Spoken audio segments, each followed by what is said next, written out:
Done it now? Can I touch it? Please? I have to wait for it to do a thing. I have to wait for it to start up. Is it works? Start up. It fucking works! Oh baby! My sexy nipples! That until he's I think it works! He's back! Hello. Wait, let me hear. I think it works! Are you back? Are you Fuck yeah! Oh shit. Just a normal, good old-fashioned restart. And it works. We did it, chat. Thanks, chat! Hooray. Thanks, chat. Thanks, chat. Okay, good, because it's one of those things where it's like, everything is the same, but it doesn't work. Yeah, right. Fucking hate It's always that. fun. It's always fun when stuff just doesn't work the way it should. I love technology. It's the theme of the stream. Oh, It's the same with Game of Thrones. my stream season 8'd it. Yep. We got gotted. Okay, everything is a little bit loud. There you go. Okay, I'm very loud. It's peaking on my end as well because I'm a loud boy. Oh no, it was my music. I have Oh. music also. I have the Game of Thrones soundtrack going on in the background. But you get copyright. Well, yeah, but it's really quiet. Oh, It's fine. I need to do a Tweety bird. Oh yeah. Are you live yet? Yep. Oh. So everything you just said, everybody knows now. Shit. Well, I'm live also. I'm gonna try to add you to the squad. Yeah, I'm gonna try that as well. Add invite Oh, sent. oh, you're a squad leader. Waiting for squad Hell leader. yeah. You have to start squad stream. Oh, this is so exciting! Oh, I did it. Oh, that's how Yay! it works. You just get like a normal link /squad at the end. Oh, interesting. Okay, so chat, I'm gonna post this a bunch of times. This is the squad link, so you can see both of us at the same time. Okay, I'm gonna post that as well. So mods, you can take that There you and go. use There it you go. as There you you go. please. There you go. Cool beans! I don't even know how that looks. I'm gonna click it myself. Oh, What you're does this actually look like? risky business.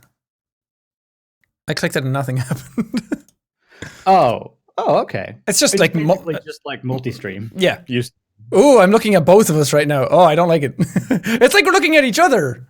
Yeah. Oh, we're perfectly positioned. Hello. Hi. Look at my fancy video feed and everything. I know, all I've got is my stupid fucking face. Yeah, right. Sucks. Well, I'm a tag along. This is your idea, so. That's true. You're the guest, I suppose. Well, to the internet, Sean William Bethany McLaughlin. That is my real full name, but only my dad is. calls me that. That's why I did. Did I not tell you? I am your father. Ooh.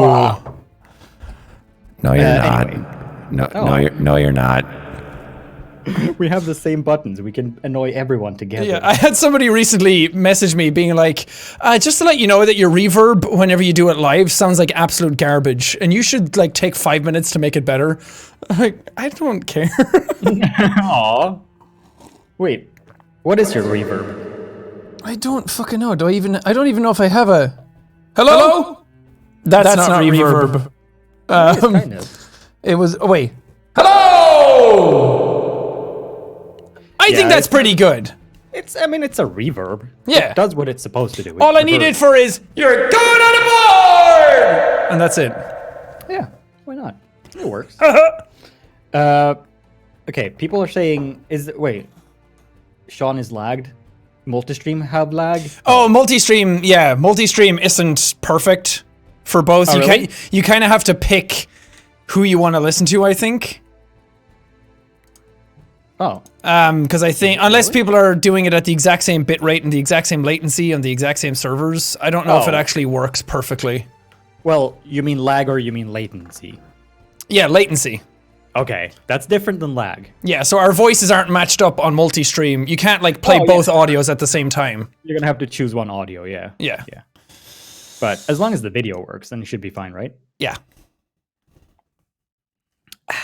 And the reason we're doing squad stream, well, because we can, but also because Robin's going to have visual aids.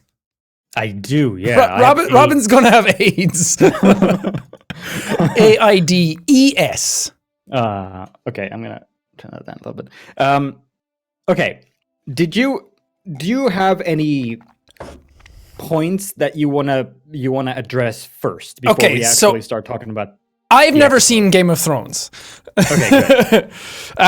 So we're gonna go over all of Game of Thrones from episode 1. Season 1, episode 1, White Walkers. Yes. I wrote down some things for the last episode and kind of just general musings, but I don't know. Where do you just get filled in? Where do you jump into it? That's true.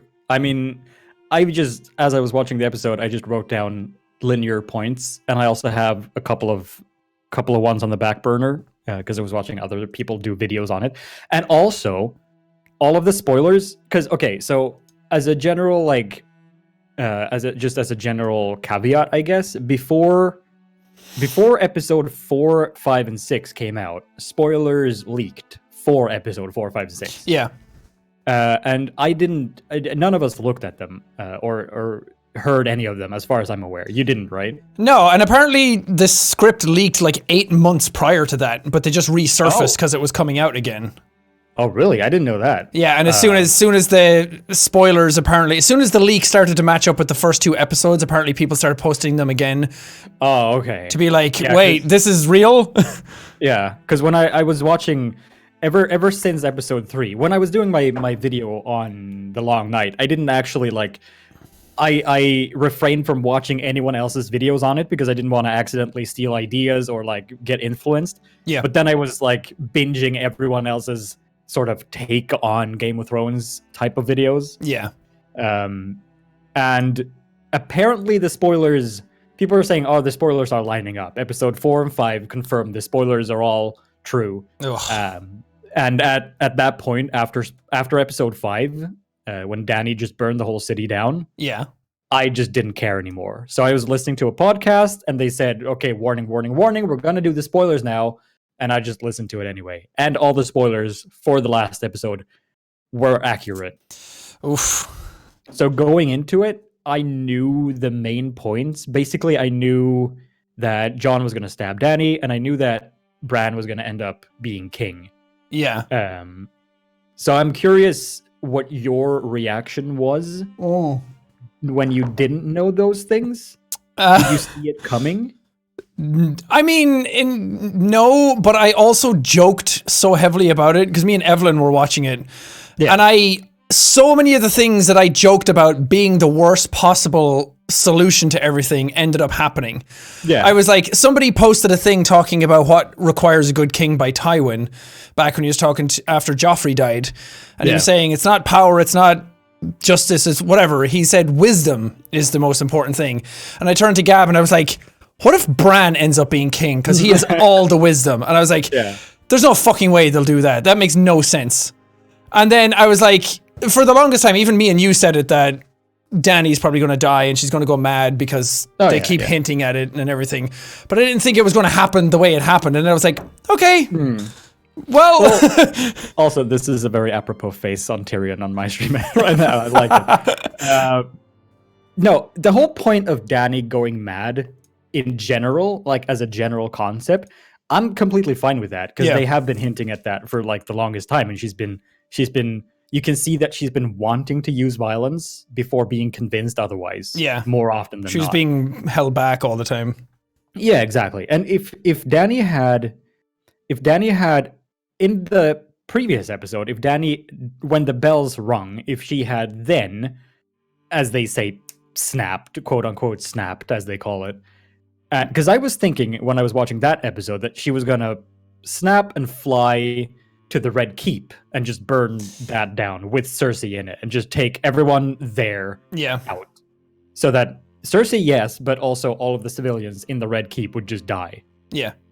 But then she just... And that I would have been okay with. That I would have been okay, I can see the foreshadowing for that. But starting to systematically mow the lawn of King's Landing, going back and forth, it made no sense for her to do it that way. Not at all. She was just going street by street, fucking city skyline style, just blasting everything down. It's so weird. And so going into this episode, then I was like, okay, well, obviously now how they're gonna handle this. They have to make, because I thought that Dany was gonna be upset or like ashamed or sad. Yeah. But she was gonna justify it. Like she was gonna run up to Jon and was like, I did it, I killed everybody, but I had to do it. Oh, I'm so sad that everyone had to die, but it was necessary means to an end and blah blah blah. Yeah. But don't you see, Jon? Everyone has to die for us to make a better world and yada yada. Yeah. But no, she was just proud of it. She was just like, yeah, I'm owning this. I'm full on crazy now. Yeah, no, not only did she do that, but she was like, oh, that's the solution. Now we'll kill everybody.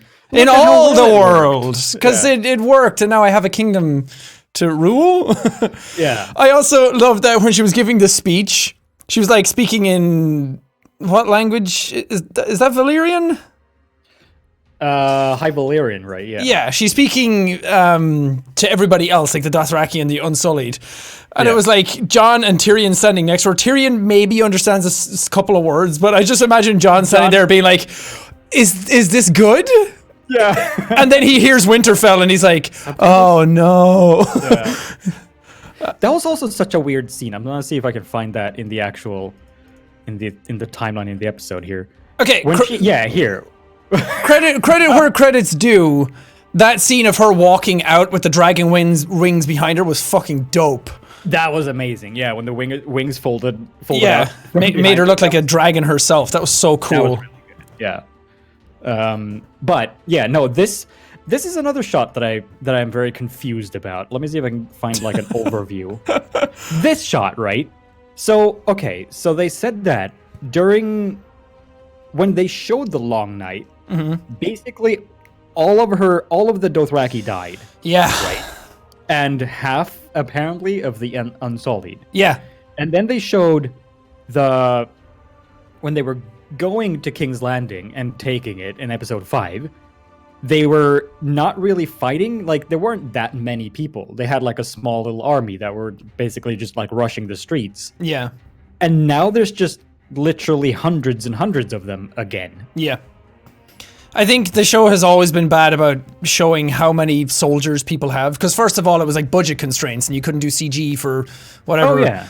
But then they kept like saying, oh, well, we have like 10,000 people, and the Army of the Dead has 100,000, and then we have how many from the Golden Company? I was like, okay, I don't know what these numbers mean, so visually I need to see it. Because that was something Lord of the Rings always did really well, was showed the scale of how big these armies are. Yeah. They're like rabbits. They're just mating. The Unsullied are in the streets. I mean, they do tend to do that a lot in the open. So yeah, maybe they just have a very fast incubation period. But not only that, but they got attacked on their ships, and a bunch of them supposedly died there. And I doubt Unsullied are able to swim. Right?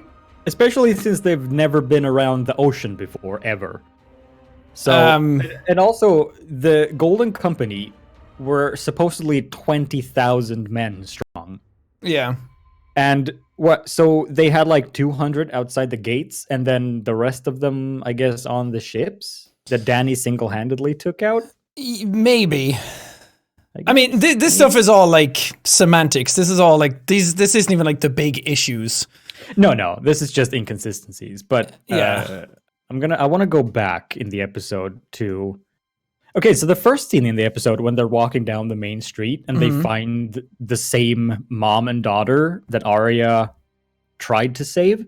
Yeah, and failed miserably. Yeah, very much failed. Wait, before you continue, there was a scene where they walk past that same building and the building's like basically intact. But she was like, come, you'll die here. And she dragged them out into the streets, and then they died out there, but the building seems fine. If they just stayed in there, that'd be fine. But like, that scene on its own, that I don't have any issues with that, because it's like, it's the main street. So yeah, sure. Yeah. They could probably find that same person. But then everything after that scene becomes incredibly convenient, because all of the destruction in King's Landing is so convenient. Yeah. Like when Tyrion goes down underneath the crypts or like the cellar or whatever, where Jaime and Cersei died. Yeah. When we saw that happen, everything was caving in. Yeah. Like the whole place was caving in. And now he can just lazily walk around on like one small layer of bricks. Yeah, and it's just one little pile. Yeah, and I think because we texted about this scene that I have up right now, where conveniently nothing but Jamie's golden hand sticks out of a small pile of rubble. Yeah, and as we were watching it, he was like going through and he was like looking at the little pile, and I turned to Gab and I was like, what if he finds just Jamie's golden hand? And then literally the next scene was the hand sticking out. I fucking lost my shit. Yeah, I mean this scene, I'm watching the episodes alone, so obviously I'm not going to have much of a crowd reaction here, but I laughed out loud at this scene. And this is supposed to be the strong emotional moment for Tyrion's character. Yeah. But I was just laughing out loud, actually. Yeah. It was so dumb. And then he just moves like a couple of bricks, and then they're just lying perfectly hugging each other. Yeah, just they're not even mangled. There's nothing wrong with their faces. They're just dusty. A little bit of blood on the nose. It's like, okay, I get it. They're dead. Not only that, but the way they died was so fucking pitiful. It's like Jamie's whole thing early on in the show was, oh, how many people did you save talking to Qyburn? Or how many people did you kill? It was like too many to count. It was like, yeah, that sounds good. It's like, how many people did you save? And he said 1 million, the population of King's Landing, because he killed the Mad King. Yeah. But then suddenly it's like, oh, now I don't care about innocence. Now all I want is Cersei. When he was talking to Tyrion. Yeah. Oh, I never cared about them anyway. I was like, okay, I do like the repetitious scenes, like the time when he left Cersei to go fight for the living. They were in that map room, and then when he came back, that's where they rejoined again. But he left because she had no humanity, and he wanted to go fight for the living. And then he just goes off, fights, almost dies, which a lot of them probably should have in that scene. But then he just has sex and then comes back. And his character is fucking pointless. There's no arc. He has a one night with a K stand, literally, and then he just leaves and goes back to Cersei. It was a 2-night stand that night. Yeah, and I'm like, okay, so because one theory that someone brought up, I don't remember where. I think probably many people mentioned this, but that if Jaime had gone back to the city and died, like fighting Euron or whatever, and then Arya, like we hadn't seen that. We had seen the fight with Euron, and we had seen him get fatally stabbed like twice at least. Jaime, I mean, so he shouldn't be able to just walk around after that. But whatever. And then we just cut from that, right? Sure, whatever. And then we'll see him show up in the throne room or in the map room, hug Cersei, and then pull out a dagger and stab her. And then we get the reveal that, oh, it's Arya that took his face or something like that. Like, use her face stealing abilities for something. Yeah. Either that, or just straight up have Jaime kill Cersei. Why not? Yeah. Like, that was why he left Brienne, and not just because he wanted to go have some twincest again. Yeah, I get why they didn't do that. That's kind of where both of us, I think, thought it was going. I think that's where a lot of people thought it was going to go, because that was how he redeems himself. And then Cersei gets betrayed by the family who were trying to protect her all this time. Yeah. Whatever. Thematic nature. But it's just everything felt so pointless. Like, Arya shows up in King's Landing, she does nothing. She learns that revenge is not all it's cracked up to be, and it's not...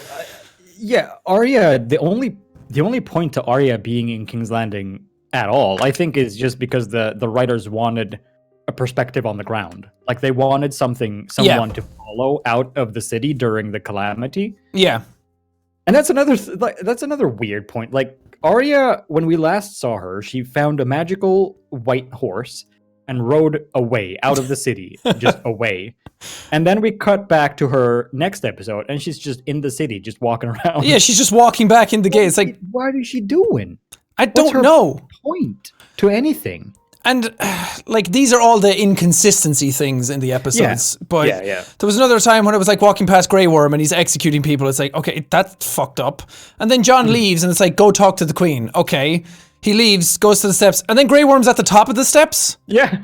Yep. So I'm like, okay, maybe you meant that he didn't go there immediately, but the way it was set up and plotted, it looked like he just went straight there, and Grey Worm just teleported.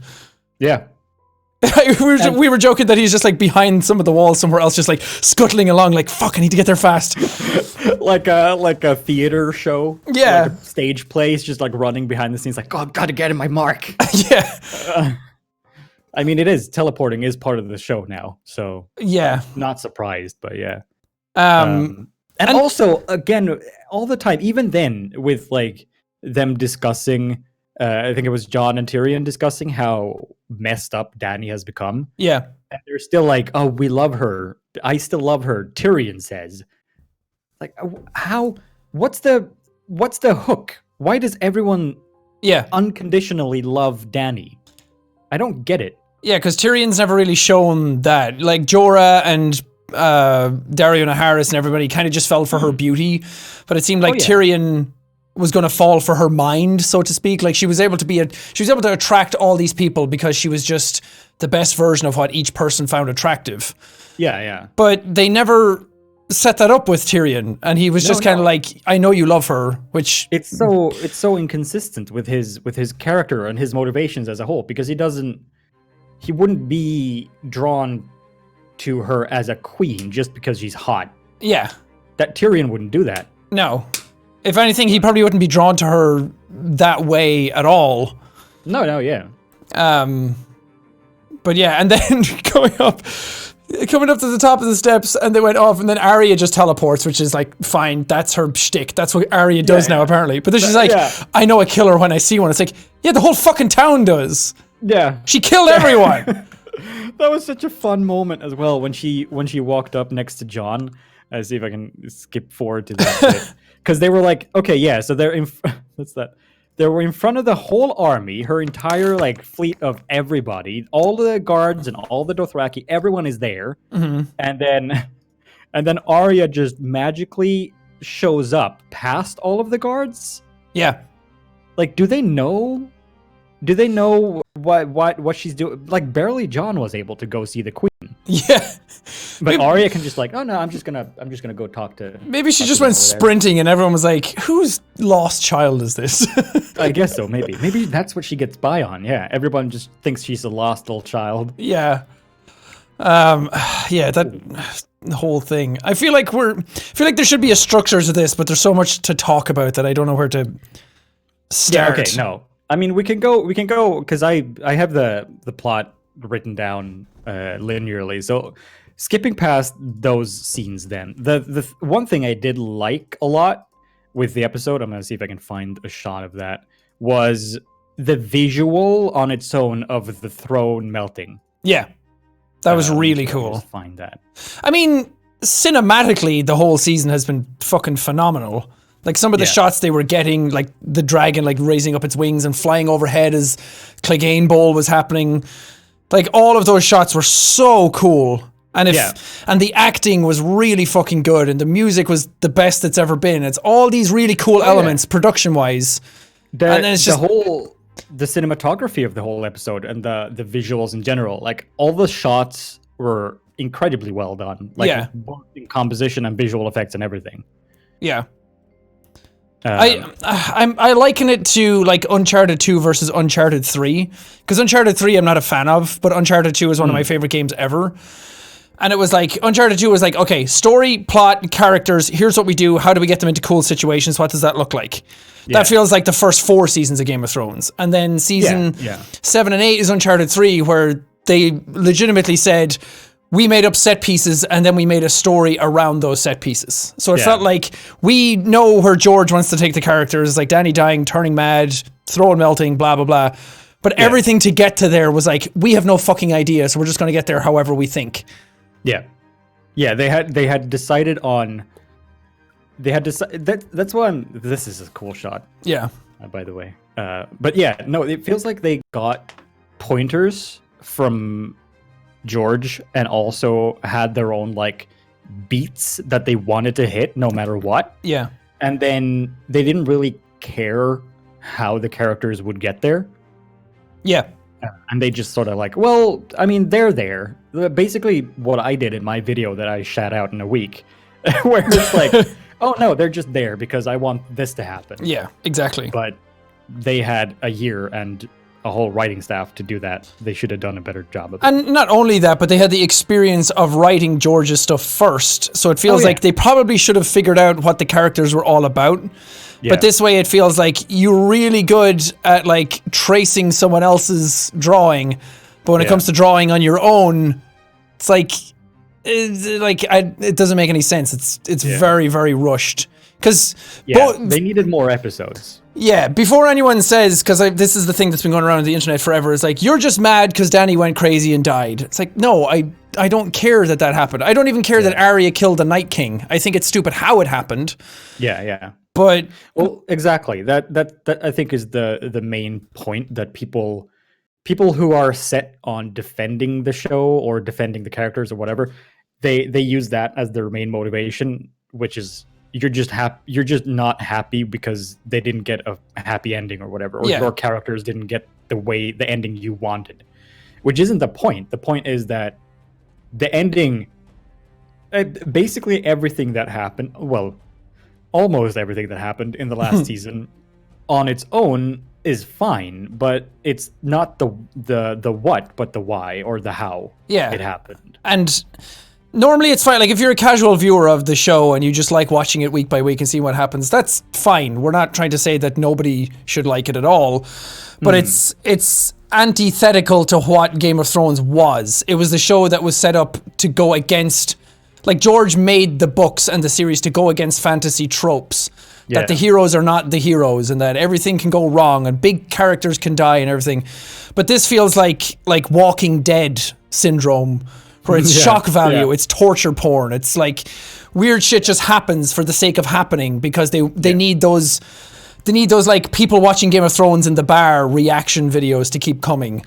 Yeah. What can we do to get good reaction videos on YouTube out of it? Yeah, it's just it's there for shock value more so than it is for like slow building up and then big payoffs and consequence and shit happening for reasons. It just felt like here's stuff, go.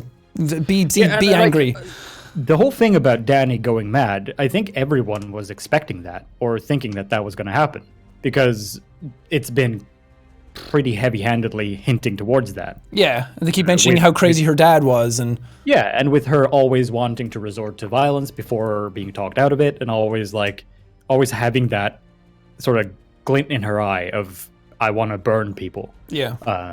So yeah, I'm fine with her doing that, but not in the course of one episode because they killed Miss Sunday. I guess that was the thing that pushed her over the edge. Not only her, but Grey Worm just completely changed after that, which, I mean, I get, but not to that degree. Yeah, no, exactly. Like I said, like, sure, blowing up the Red Keep and everyone in there being a casualty for the greater good, but not just mowing down. She didn't even go for Cersei. That's the weird part. Yeah. She just started mowing down innocent people and then second-handedly killed her, like as a byproduct of killing innocent people. Yeah. Which in and of itself is a big problem because Cersei was this huge villain, and for most of the show's run, she was great. She got a little hokey towards the last 2 seasons. But it was like all she did this season was look out the same window every episode. Yep. Yeah, she had sex with didn't do anything. She had sex with Mustache Man. Yeah.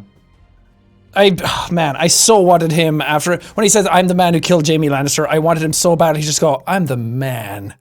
I just have it cut to the next thing. I'm like, that would have just still been in place with the writing for the rest of the episode.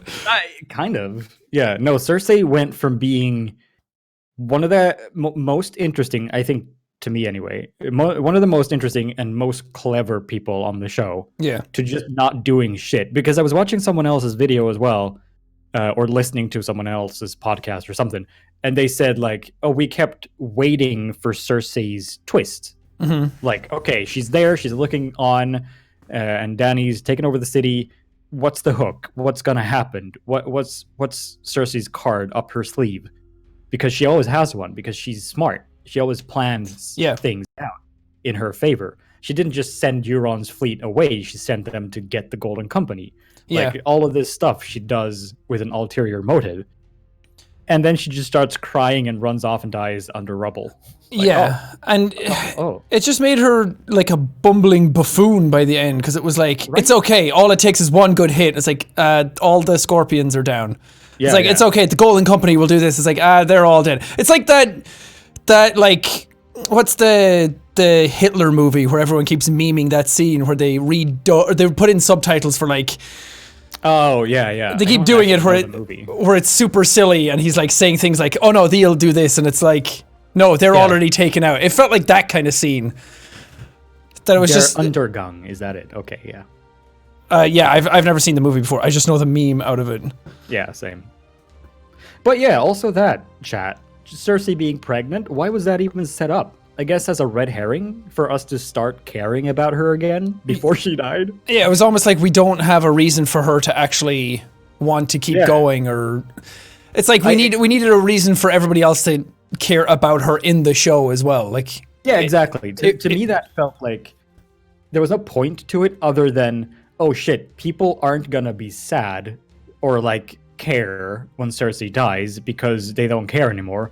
So we'll make her pregnant so that people have to feel bad when she dies because her unborn child will as well. Yeah, which is, again, terrible writing, because she was written as a great villain before, because you were like, I actually kind of like her, even though she's doing horrible shit. Oh yeah, even like way back when what's his face, Joffrey died, and when she blew up the Sept with basically everyone else in it. Yeah. I was like, yeah, go Cersei. I feel bad for you, and also I'm cheering you on a little bit, although I don't want to, but that was a ballsy move. Yeah, that was a Yas Queen move. Kind of, right? And then, nope, that's just out the window. So, I don't know, it's so weird. And I actually, let me see if I can pull this up on my phone as well, because just before the stream, I was reading an interview with Kit Harington, who plays Jon Snow, if you don't know, chat. And he was saying that, or like the article was saying that if you were cheering on, Dany before, when she was like burning the slave owners with her dragons, when she bought the Unsullied and she was burning whatever evil people she was burning, if you were cheering her on then you're just as culpable as Tyrion and Jon and whatever else people in the show for supporting her, because that's what they were doing as well. Yeah.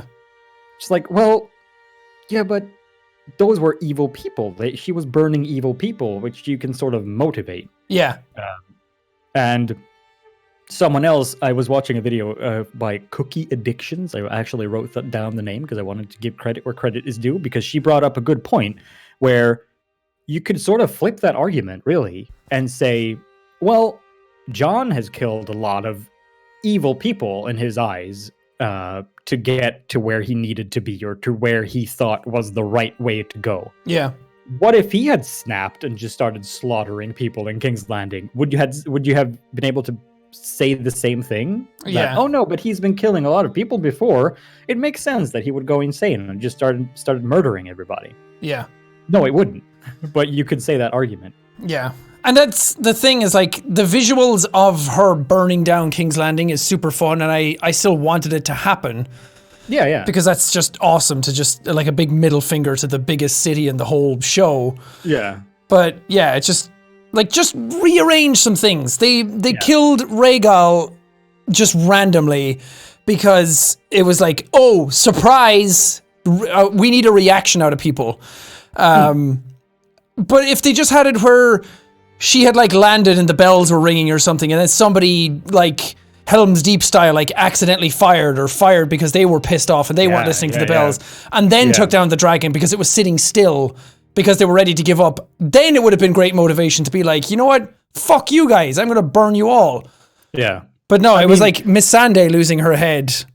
Realistically, the dragon should have died when Missandei lost her head, because it was just sitting on the floor and there was like 400 scorpions just pointed at it. Yeah. And no one fired a bolt because honor? Because Cersei always has that a lot. Such a weird. No one acted in character at all at that moment. Tyrion went up to try and save his sister again. To appeal to Cersei for like the 400 times. I was like, yeah. okay. And it's almost like the baby is there for that scene alone to be like, just think about your kids, you know? You always think about your kids. And then Cersei would have just pummeled everyone into the ground at that moment, or at least took shots at the dragon or something. And then Missandei just kind of accepts her fate and dies without giving any sort of fight at all. Yeah, and also dying in chains, I feel is a little bit. I mean, I kind of like it as a horrible moment, but it was such a shame for her character to go out like that. I think. Yeah. A lot of the deaths in this lately, especially this season, but even season 7, a lot of the deaths felt, I don't know, a little bit unfair and unwarranted. Like people die when they shouldn't die, and people don't die when they should die. There's so many points where people should have died. Yeah. And just everyone's just fine. Like Varys, chat. Varys' death is dumb. It's so stupid. Yeah, and he was writing messages to everybody. He was like he was like a fucking printing press, and he was pumping out messages to everybody and sending them off on birds and everything. It's like, did everyone just forget? Lol meme. Danny just kind of forgot. But did everyone just not get those messages? Like, everyone else now knows that Jon is the true king, and there's no way they'd all sit and be like, yeah, you know what, let's abolish this and let's vote for Bran. If there is a rightful king, they're not going to go out of their ways. And was Varys planning on poisoning Dany? I think so, yeah. That's why he took off his rings. Why would he take off his rings? Because I didn't get that at all when I was watching the episode. I was like, the little bird, the little lady, the little kid came in and told Varys that Dany isn't eating. And Varys was like, okay, we'll try again at dinner time or whatever. Yeah. And I was thinking, okay, she's not eating, and they're gonna try to get her to eat again at dinner time because they care about her, and obviously she needs to eat because otherwise she will get weak and not be able to make decisions good. Yeah. But that was supposed to signify that they were poisoning her? I guess. It's just Varys, like somebody pointed out, that he died like Littlefinger died because the characters are almost too smart for the writers. Yeah. It's like we know where to go when we're told where they're going, and George spends a lot more time figuring out these characters and their motivations and the little intricacies, and he has it much better planned out than anybody ever could. So when you're left to your own devices to have these characters to motivate them to keep going, it's kind of like, well, we don't really know what to do with them anymore, so we just we have to kill them off because we just don't know how to deal with characters who are that far ahead of everybody else. Yeah, because they would be an issue for the ending they had planned, so they can't be alive for that. Yeah. It's also like people have been saying a lot, like in terms of getting the books or reading the books, like don't bother because it's going to be another 20 years or he's never going to finish them or whatever, this and that. It's like, okay, but I'd rather wait another 20 years for like a well-written ending than what they did for the show. Yeah. Because it's such a waste of all the world building that they've been building up for so many years, and all the lore and all the prophecies. I mean, the show wasn't as heavy-handed on prophecies as the books have been, but there's still a lot left unexplored. Yeah, and I think George probably told them like all the plot points. Like, this is probably how George is going to end it as well. But it feels like he'll spend better time getting to that point, and then it'll actually make sense. Yeah. But I have the article here that the interview with Kit, Jon Snow, and he said, quote, "How I feel about the show right now is quite defiant. I think no matter what anyone thinks about the season, and I don't mean to sound mean, but whatever critic spends half an hour writing about this season and making their negative judgment on it, in my head, they can go fuck themselves, because I know how much work was put into this. I know how much people care, how much pressure people put themselves under, and I know how many sleepless nights people spent working on the show, blah, blah, blah." Wait, he said that? Yeah, Kit Harington said that. Oh. And he said, if people feel let down by it, I don't give a fuck because everyone tried their hardest. Like, well... Work put in does not equal quality out. That's what I was gonna say. Like, yeah, you can put a lot of time and effort into something. That doesn't make it automatically great. Like, it can still be bad. Yeah, I mean, And even himself has said that the last season is disappointing. yeah, So, I don't know.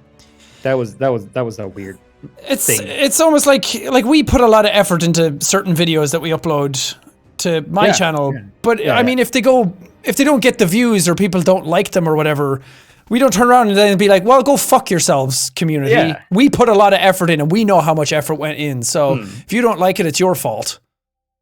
It's like, that's a terrible argument. Oh yeah, and I think it's a hard-pressed argument to make because D&D did not put that much effort into writing this last season. Yeah. The actors, okay, so yes, the actors and the stunt crews and the coordinators and all that. Yeah. I'm sure that they put in massive amounts of effort. But when it comes to the writing, not so much. It was like the laziest writing ever. Well, I guess in his defense, like, he doesn't see that aspect of it. He sees the grunt work, the on the ground work that people put in, and the Oh yeah, and I'm sure that spending whatever they did, 56 nights filming The Long Night, felt like felt like an arduous journey, and that was probably a long night. Yeah. But again, that doesn't equate to it being a great product at the end of the day. And that's the problem with people conflating the idea that we're just sad that John didn't end up on the throne or something. Yeah. Like, that's not why most people are upset about this.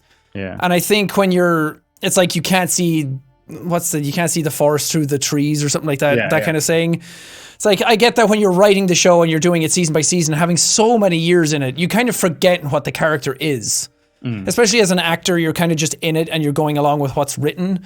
But audiences are rewatching the show. They're getting ready for the new season. So to them, inconsistencies and plot points and everything stand out way stronger than what it would be if you're actually working on the show, because you just see all the behind the scenes then. And yeah, I feel like the writers should have been rewatching the show prior to writing every new season.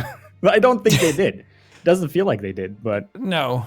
at the same time, it's just rushed at the end of the day. Yeah, as Jane pointed out, like, feedback should never be silenced. I mean, sure, too, yeah. You don't need to listen to it, but to just say, go fuck yourselves.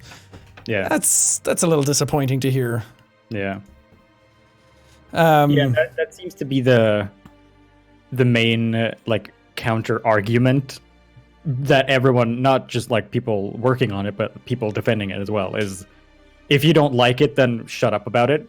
Like, well, that's not really how criticism works either. It's not like shitting on something for no reason. There are valid reasons to point out contradictions and stuff as well. Yeah, because both of us are very heavily invested in the show. Me and Robin got together like a lot on WhatsApp, just texting back and forth theories of what we thought were going to happen. And even live while we were watching the episodes. Yeah, we were like really invested in the characters and was like, oh, what if Bran is Bran the Builder? And what if he's the like voice in the Mad King's ear that told him to kill everybody? But it got all loose and he's the original Long Night creator and everything. Blah, blah, blah. And what if he's trying to like warn somebody who's king in the future about something, but he gets time travel bounced around like he did with Hodor, and the voices get mixed up, and that's the crazy voices in the Mad King's ears, and he was just here and burned them all, but it was for something else. I'm like, oh, that shit would have been dope. Yeah. But Bran's fucking warg powers were pointless. What was he doing? He was browsing wheelchairs on ancient... He was on Amazon. Yeah. Looking for new wheels. The dumbest thing. He was like, literally, that's not even hyperbole or a joke. He says in the episode that he got the blueprint for his wheelchair from like a king from 150 years ago. Yeah. Because he liked that model. I like that one. He literally says that. That's what he's using his time travel, infinite knowledge and wisdom powers for? Yeah. Well, you know what? Nothing can beat a good story. That's true. And I think it was one of the D&Ds that said recently about the ending season that a good story isn't a good story without a good ending. Oof. Yeah. But Bran, well, to me, Bran was like the one I liked the most because the idea of those powers is what entices me. I love time travel. I love weird shit like that. And then they teased it so strongly. It's just like, let him warg into a dragon. Let him. I get that his power was actually he saw the whole thing and he was the one who kind of orchestrated everything to be the way it is. But it just feels like, but why? Why did you? He's like, I don't want anymore. Actually. I don't really care for anything anymore. And then at the end, it's like, why do you think I'm here? It's like, because he wanted all of this? Yeah, but give him more screen time then to like set it up a little bit. Yeah. I thought that, okay, this is something that many people seem to be confused about. So I'm also confused about this now. Bran can't see the future, can he? Or can he? I think he can, because he got the same flash that Dany did in the tent that time. He saw the like dragon flying over King's Landing and everything, and like when he touched the tree. Yeah, but well, yes, but those are like, I don't know. He said he couldn't though, right? Because I think maybe it's a discrepancy between the books and the show, because and chat is saying that he can't as well, because I've seen a lot of people bringing up the point that Bran should have known everything because he can see the future, and a lot of people saying, well, no, he shouldn't, because he can't actually see the future, he can only see the past and the present. Yeah. Well, he's supposed to be the strongest, like, warg greenseer, right? They're saying, like, no one has ever warged into a human before. Like, no one can do that. Yeah. And then, but Jojen Reed was able to see the future, because he said that he saw the dude's death that night, the guy at Craster's. So he was able to kind of see the future. So it was like, it was kind of left up in the air on the show that Bran could see. I mean, he must have been able to see it because he gave Arya the knife that was intended to kill him that ended up killing the Night King. So, true. And it, like, even when it happened, I was like, oh, that knife is super important, because obviously his reaction is like, he kind of like pulls away and he's like, oh, she has it now. I'm kind of like plotting. So why didn't he tell Theon to just like chill for 10 seconds, wait for Arya? I don't know. Well, it's that thing. It's like everybody, and he said it to Jon, like, you were exactly where you were supposed to be, which is absolutely fine. If everything, like, Infinity War style, it's like, this is what needs to happen for an outcome to happen. I was just thinking when he said that line that you were exactly where you needed to be, I just wanted a hard cut to Jon standing up and screaming in the dragon's face. It's like, that's where you needed to be. Yeah. I know, chat is right as well. Maybe they forgot about the fact that Bran can see the future. Oh, Maybe yeah. he forgot that he can see the future. And Evelyn said, him saying, why do you think I came out all this way, kind of confirms that he knew he was supposed to be there for that moment. Yeah. But again, when he becomes king, then he doesn't display why he thinks he's going to be better. It doesn't even show why he is better. It just goes back to a small council meeting that you're on now, and it's like, this is the same again. Yeah. It just goes on. And I went to this moment because this is a weird part in the episode as well to me. He shows up at the small council's meeting. Yeah. And they go, anyone seen the dragon? And they're like, all of them are like, nope, no word yet.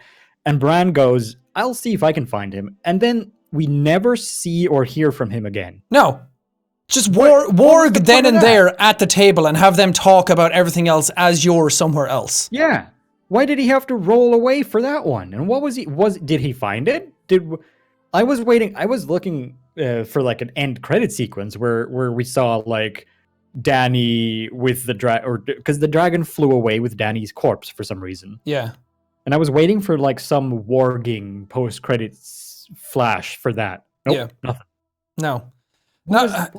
Okay, now that you're on this scene, one of my notes is Bronn ?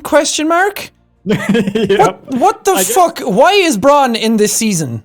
I guess he did become Lord of what is it? The Highgarden. But he becomes the master of coin, where Tyrion had to explain to him how a loan works and how debt works.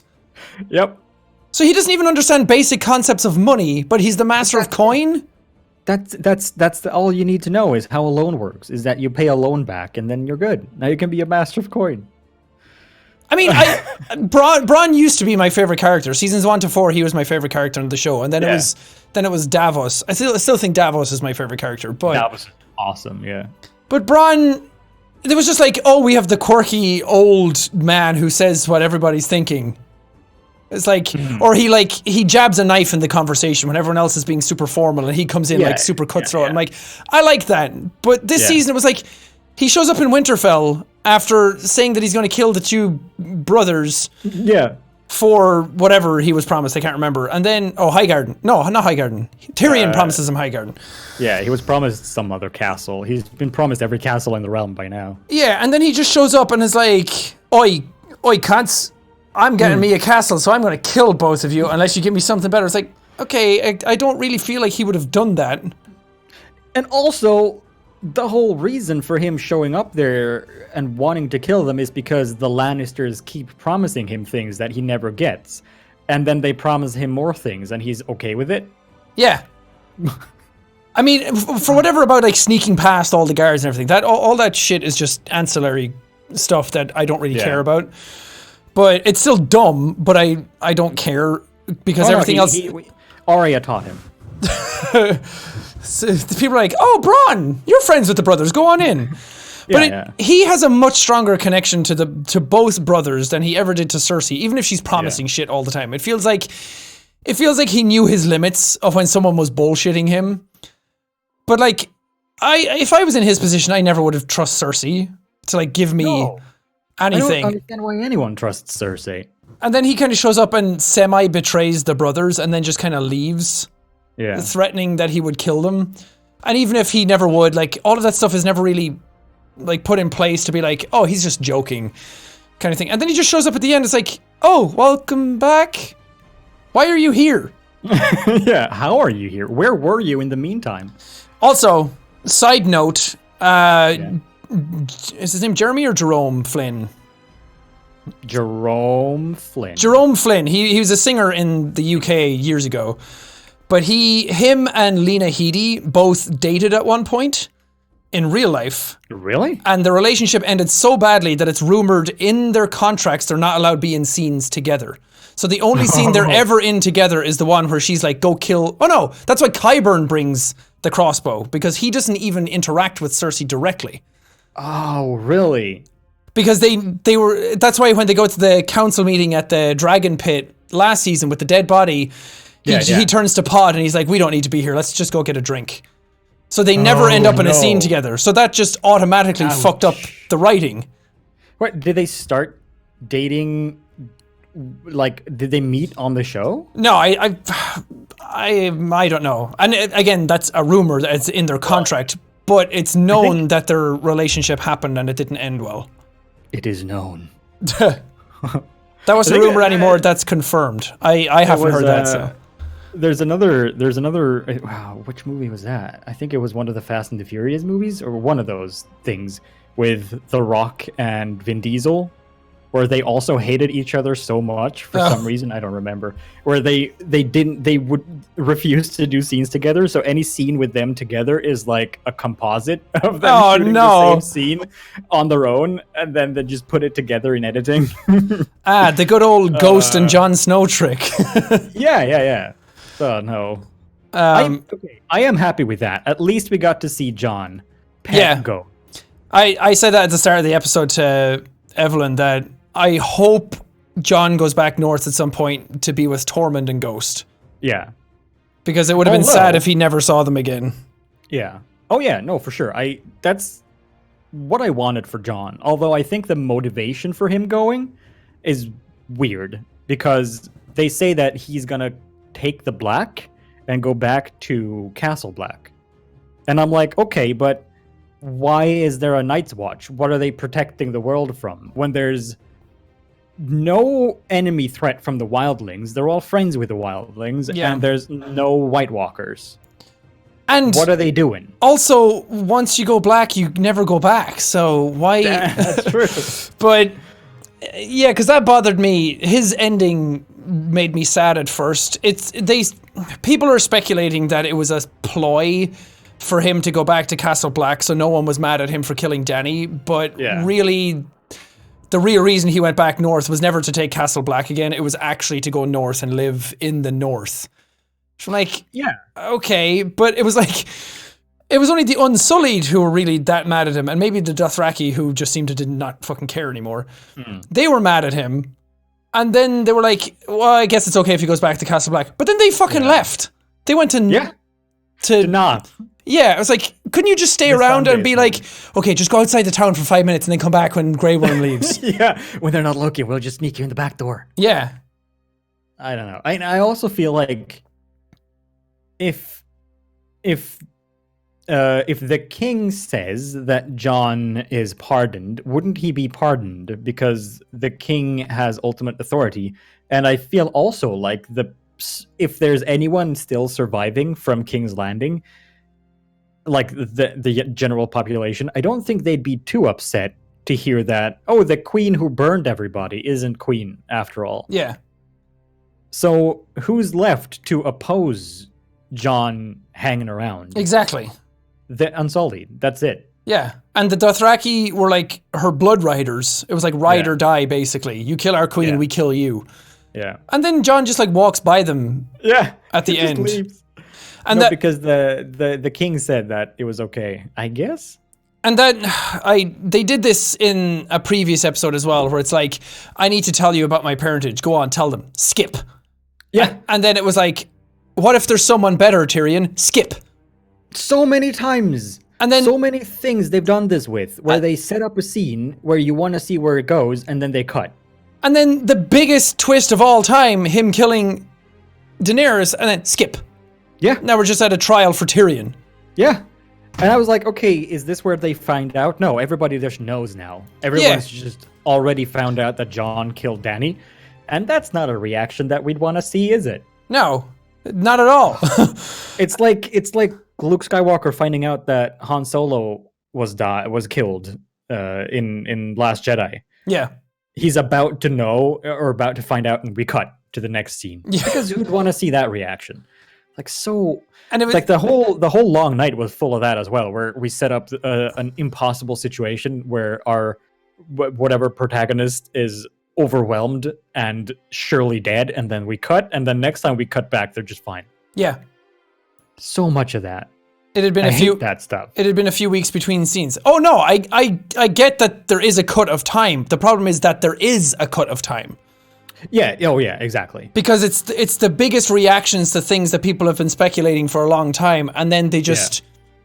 Yeah. It was like that whole like a few weeks later, a few months later, like plot device is really lazy. Yeah. And I've seen this argument being made a lot as well, that the reason for people teleporting all over the place or time skipping all over the place like this, like it has been for the past 2 seasons, is because they're focusing on showing us the important stuff. Yeah. Which is fine, fair enough. But first of all, when it comes to reactions like that to Dany being murdered by Jon, that's not something that isn't important or interesting. Like, there's gonna be a reaction there. Show that. Yeah. Second, I think that even if we want to focus on the important part, not everyone's gonna show up at the same time, at the same place, if people are traveling by different means from different locations. Yeah. Like, there's still inconsistencies. Because in the first seasons, it took like months. It took several episodes for them to travel between places. Yeah, when interesting stuff happened. When Robert shows up in Winterfell at the very beginning of the show, they talk about how it took them months to get from King's Landing to Winterfell. Yeah, and that's not even the whole country. Yeah, no, those are like close to each. That's like half the country, if even.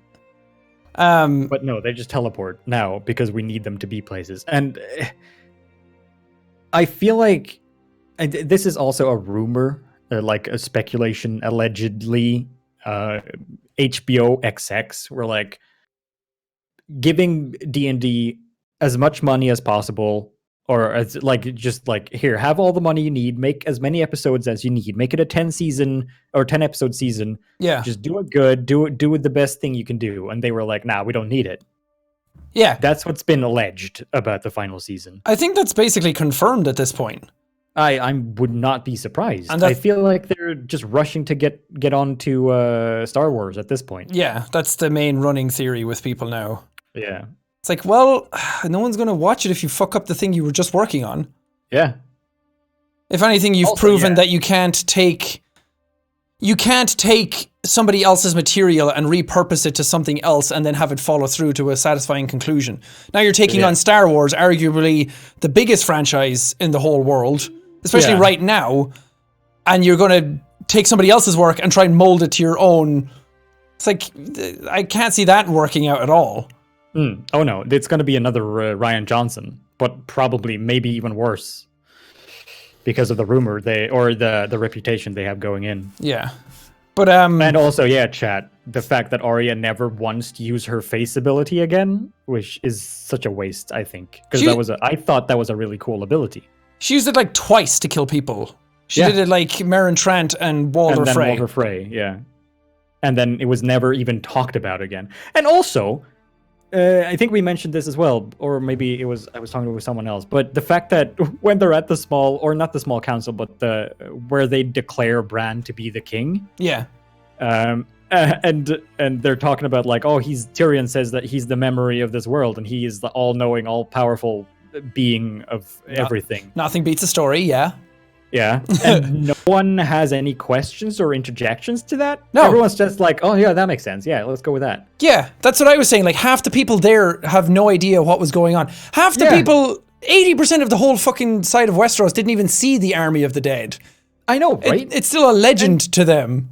The people who were at that meeting, do they even know who Bran is? Yeah, did they even know a Night King existed? A dude in a wheelchair, and suddenly Tyrion, the guy they were just holding imprisoned, is saying that, no, he's the best guy in the world. Oh, okay, let's go with that then. It went from Grey Worm dragging him in like a dog, being like, no, bad dog, you don't speak! And then proceeds to give the longest speech about why Bran should be king. Yeah. It's such a... motivations are all over the place. Yeah, and not only that, but Bran knew everything. Like, Sam and Bran both knew that Jon was a Targaryen. And then they were like, we need to tell him the night before the long night. They told him, and then it was like, why? Why did we have to tell him? Yeah. If anything, you telling him fucked Daenerys up more, because then her inner conflict came out. And I guess that was just... I guess it can be argued that, like, oh, this is what had to happen, and Bran saw it, that this is the only way, that blah, blah, blah, blah, blah. It's like, okay, so you willingly just let thousands and hundreds of thousands of people die just so you could end up being king? Yeah. If Bran knows the future, then he willingly let all of that happen. Yeah. Right? And also, the whole concept of winter is coming and winter is here seems to have been forgotten about, because old Nan at the very start of the show were talking about the last long night, the last winter that she was alive during, that mothers were killing their children rather than letting them starve or freeze to death. Yeah. And then winter has come and everyone's just like hanging out, going on journeys all over the lands, even up in the north beyond the wall, without any issues. Yeah. Everyone's just like, yeah, let's go outside. Let's travel on horseback for months and months, I guess. And I think the whole idea of winter is coming was made up by the Starks, and everyone was like, well, the Starks are Northmen, so they know when winter is here because it hits them first, blah, blah, blah. But I think it was supposed to be the Starks are originally from the blood of the first men. Yeah. So winter is coming is an analogy, obviously, for the Night King coming. Like, the White Walkers are coming, because White Walkers are winter, and it's like an analogy for, like, global warming and bullshit like that. Yeah. No, not that global warming is bullshit, but just that everything rolled into one. Bad choice of words. But it was like, winter is coming is like an actual force. It's not just a season that's coming. It's an actual, like, physical presence that's making its way south. And that was the idea, that snow falling in King's Landing was like, shit, this is something that's really serious now, because like, they've come so far south and now they're beyond the wall that it's actually like land is like snow is here in the south, which seemed to symbolize that it was not like that was stuff that never happened. And then they just die and it's like, oh, I guess winter wasn't coming. And yeah, also, yeah, exactly, chat. There was no real point to Jon being a Targaryen other than to make Dany a little bit more suspicious. Yeah. It had no other impact. Like Nope. none of the prophecies, nothing with the prince who was promised, or nothing with all of that came. And he didn't even, because like someone was pointing out as well and saying that when Drogon burned the throne, that it looked like he was gonna burn Jon. Yeah. Because for some reason he was just okay with his mother essentially being murdered. But anyway, it looked like he was going to burn Jon. I was like, okay, is he going to burn Jon? And then we're going to see that Jon is fine because he's flame retardant and he just takes it because he's a Targaryen? Well, that's also a thing that I think the books talk about, is that not all Targaryens are flame retardant. I guess not. I think it's just a Daenerys thing, and that's why she's special. Yeah. But then he didn't, and he just turned to the throne and burned it. And I'm like, okay, cool visual, but why would he care? Why does the dragon burn the throne? Yeah, okay, the dragons are smart and all, but they don't have political motivations. Yeah. Why did that happen? And it was a lot of that. I mean, it's cool to see because like It's a super cool scene. Balerion the Dread forged the throne, so it's cool that another dragon melts it. Yeah. And that's like, no, I like this scene, but again, the way they got there was weird. Yeah, and it feels like the whole thing was to like abolish the old ways, break the wheel and whatnot. But a lot of what they ended up doing was like, you're kind of just doing the same shit again. It's like, we need a place for broken people and bastards. It's like, yeah, not really. You can just like rehabilitate them. Yeah. Show that bastards are not something to be. It's like the whole point of Jon's story is that like, doesn't matter if you're a bastard, you can still do amazing things. And then we find out, oh, he's not a bastard. So it's like, okay, but he's still like that figurehead for people who are bastards in the show for doing cool things. And then it's like, no, we still need a place for bastards. It's like, yeah, good job breaking that wheel. Yeah. Keeping people away from each other and not uniting them. Yeah. Oh, that was another plot point, was the whole North being separated. Yeah. I was going to mention, Yeah, no, but go on. Because I get that the Northmen have been through a lot. They were originally a separate state from everybody else, that they had their own thing going on and no one really cared because they were trustworthy, they were loyal, and they just did their own thing and they protected the realms of men because they were the first point of contact beyond the Night's Watch, whatever. But then, like, your brother gets anointed king. Yeah. He knows absolutely everything. The fear of what the North fears most, which is like White Walkers and shit, is kind of gone. Yeah. It's like, why do you still want the independence? Yeah. No, I like that Arya or Sansa was the one to like lead the North, or be Queen of the North or whatever. Yeah. Wardeness of the North, I guess she should have been. But I love that. I wanted her to end up leading Winterfell. I even said that in the video that I did. So I'm all on board with that. But like you said, when her brother, I guess technically it isn't her brother, it is the three-eyed raven, and he's not Bran anymore, but he still kind of is. It seems sometimes he is and sometimes he isn't. Yeah. From her point of view, he's still her brother. Yeah. So why would she then suddenly demand independence from the rest of the world? She only said that, oh, the North has been through so much, they won't want to bend the knee again. Yeah. It's like, oh, but it's a chill guy now. Don't they want? Yeah, and is this not a good thing? The whole point is like, yes, we broke the wheel. We have somebody else who's not doing all this shit, who doesn't really need you to bend the knee. Yeah. But then it's like, okay, but now you're separated, and now it's the 6 kingdoms instead of the 7 kingdoms. Why aren't we all united? That's like the thing that breaks the wheel, is that we've never been united. It's all single houses fighting amongst each other and seeing who's going to be king. But now you have somebody who is king, who doesn't want any of that, but now you want to be independent. And even then, wasn't Yara promised that the Iron Islands would remain independent? And then she's just fine. She throws a hissy fit that Daenerys is dead. And it's like, okay, I guess Bran is king. And then, wouldn't the Dornish men want to be independent as well? Yeah, if Sansa gets it, then why wouldn't everyone else start demanding the same? Yeah. Because it seems, for the independent state, it seems beneficial, if not everyone's in on it anyway. Like, I don't... the point I thought was of making Bran the king was that he doesn't want anything, so he won't be mad with power or whatever because he doesn't care anyway. Yeah. But now there's the potential for Sansa to be that person and just sort of want to rule things her way and not conform or like help out with everyone else. It's such a it's an awkward ending. People were pointing out that, like, yes, Bran can't have kids, so the Stark line in Winterfell has a chance to, like, fizzle out or whatever. But again, isn't the whole point that all of that is nonsense that doesn't need to continue because we figured out that that's all horseshit? Like, the symbolism of destroying the throne is that everything that people are fighting over all this time, like, that doesn't matter. It doesn't matter that there's a king.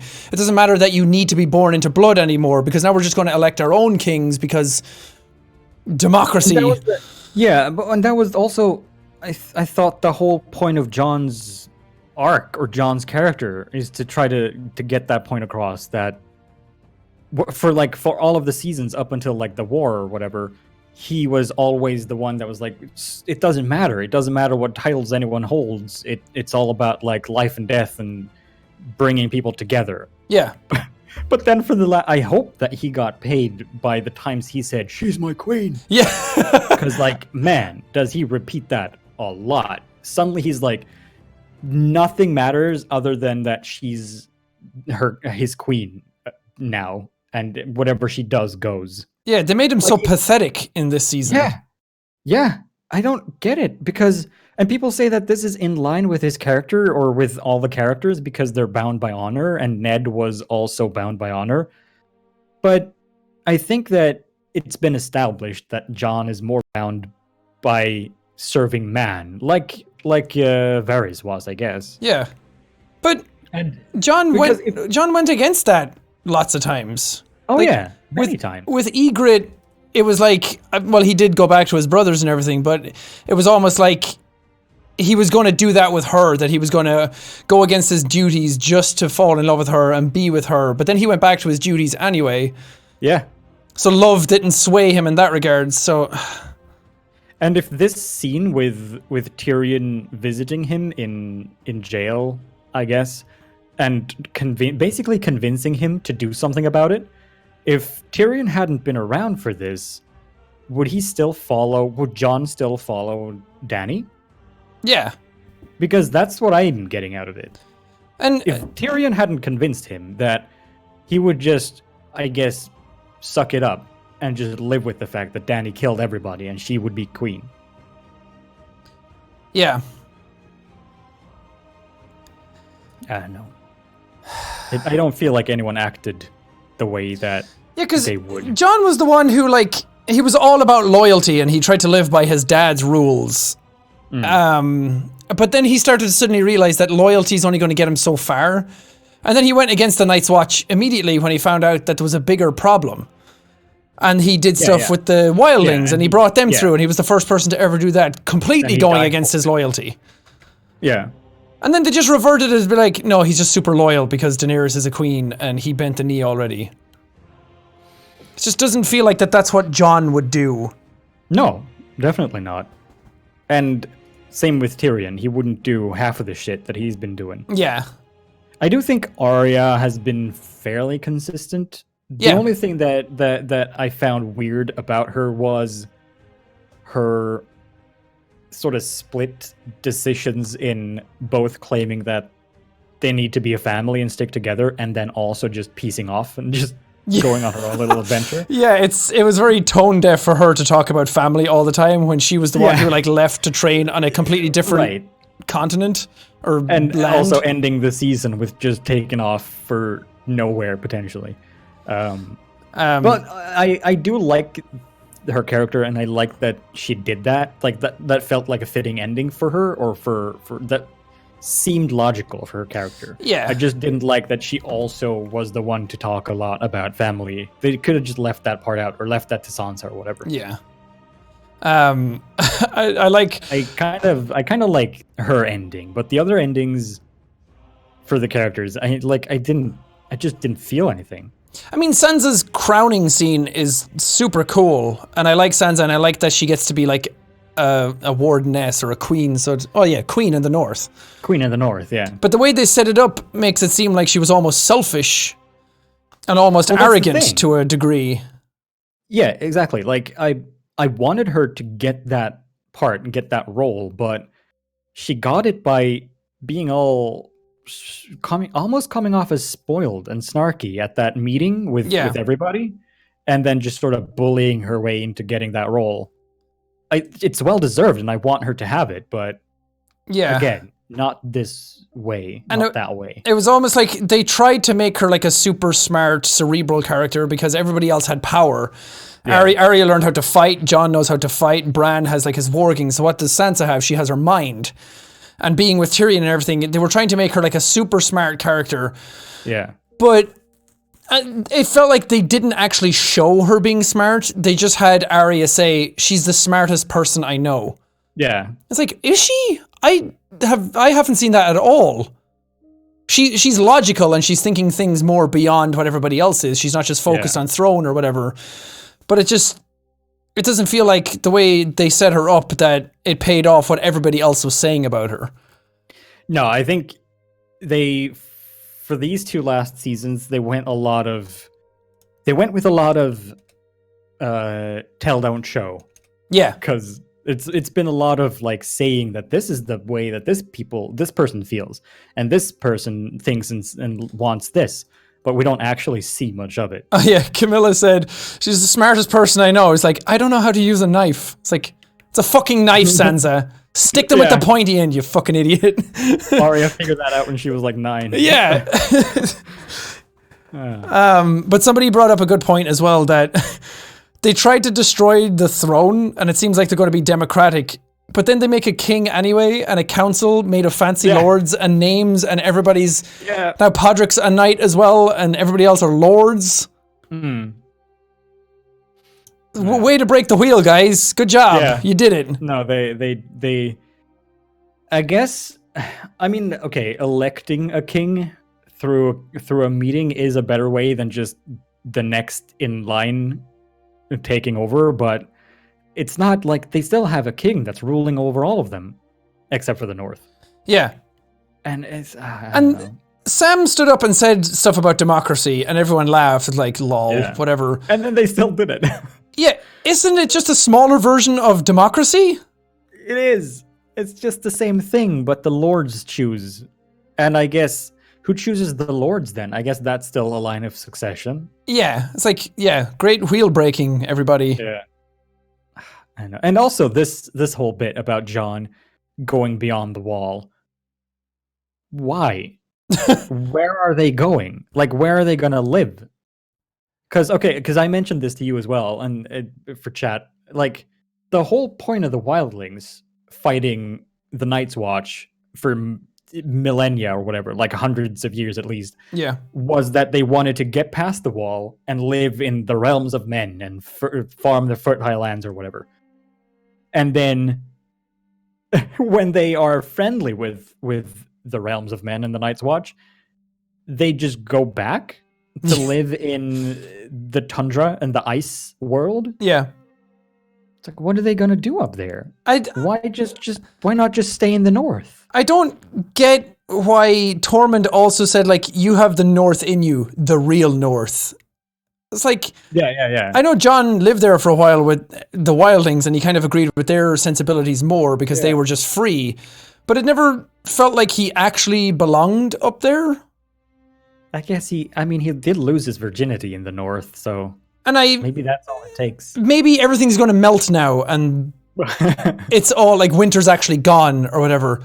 Because the Night King is dead? Yeah, but then it's like, but then just fucking stay south.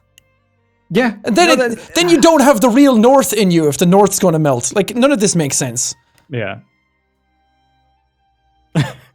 So, I guess half of the north is empty now, then, because the White Walkers took over and then died out. Yeah? I don't know. So why not just stay? It's so weird.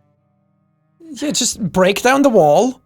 Yeah. Have everybody live on the one land together, have everyone be free people. That's kind of what it was.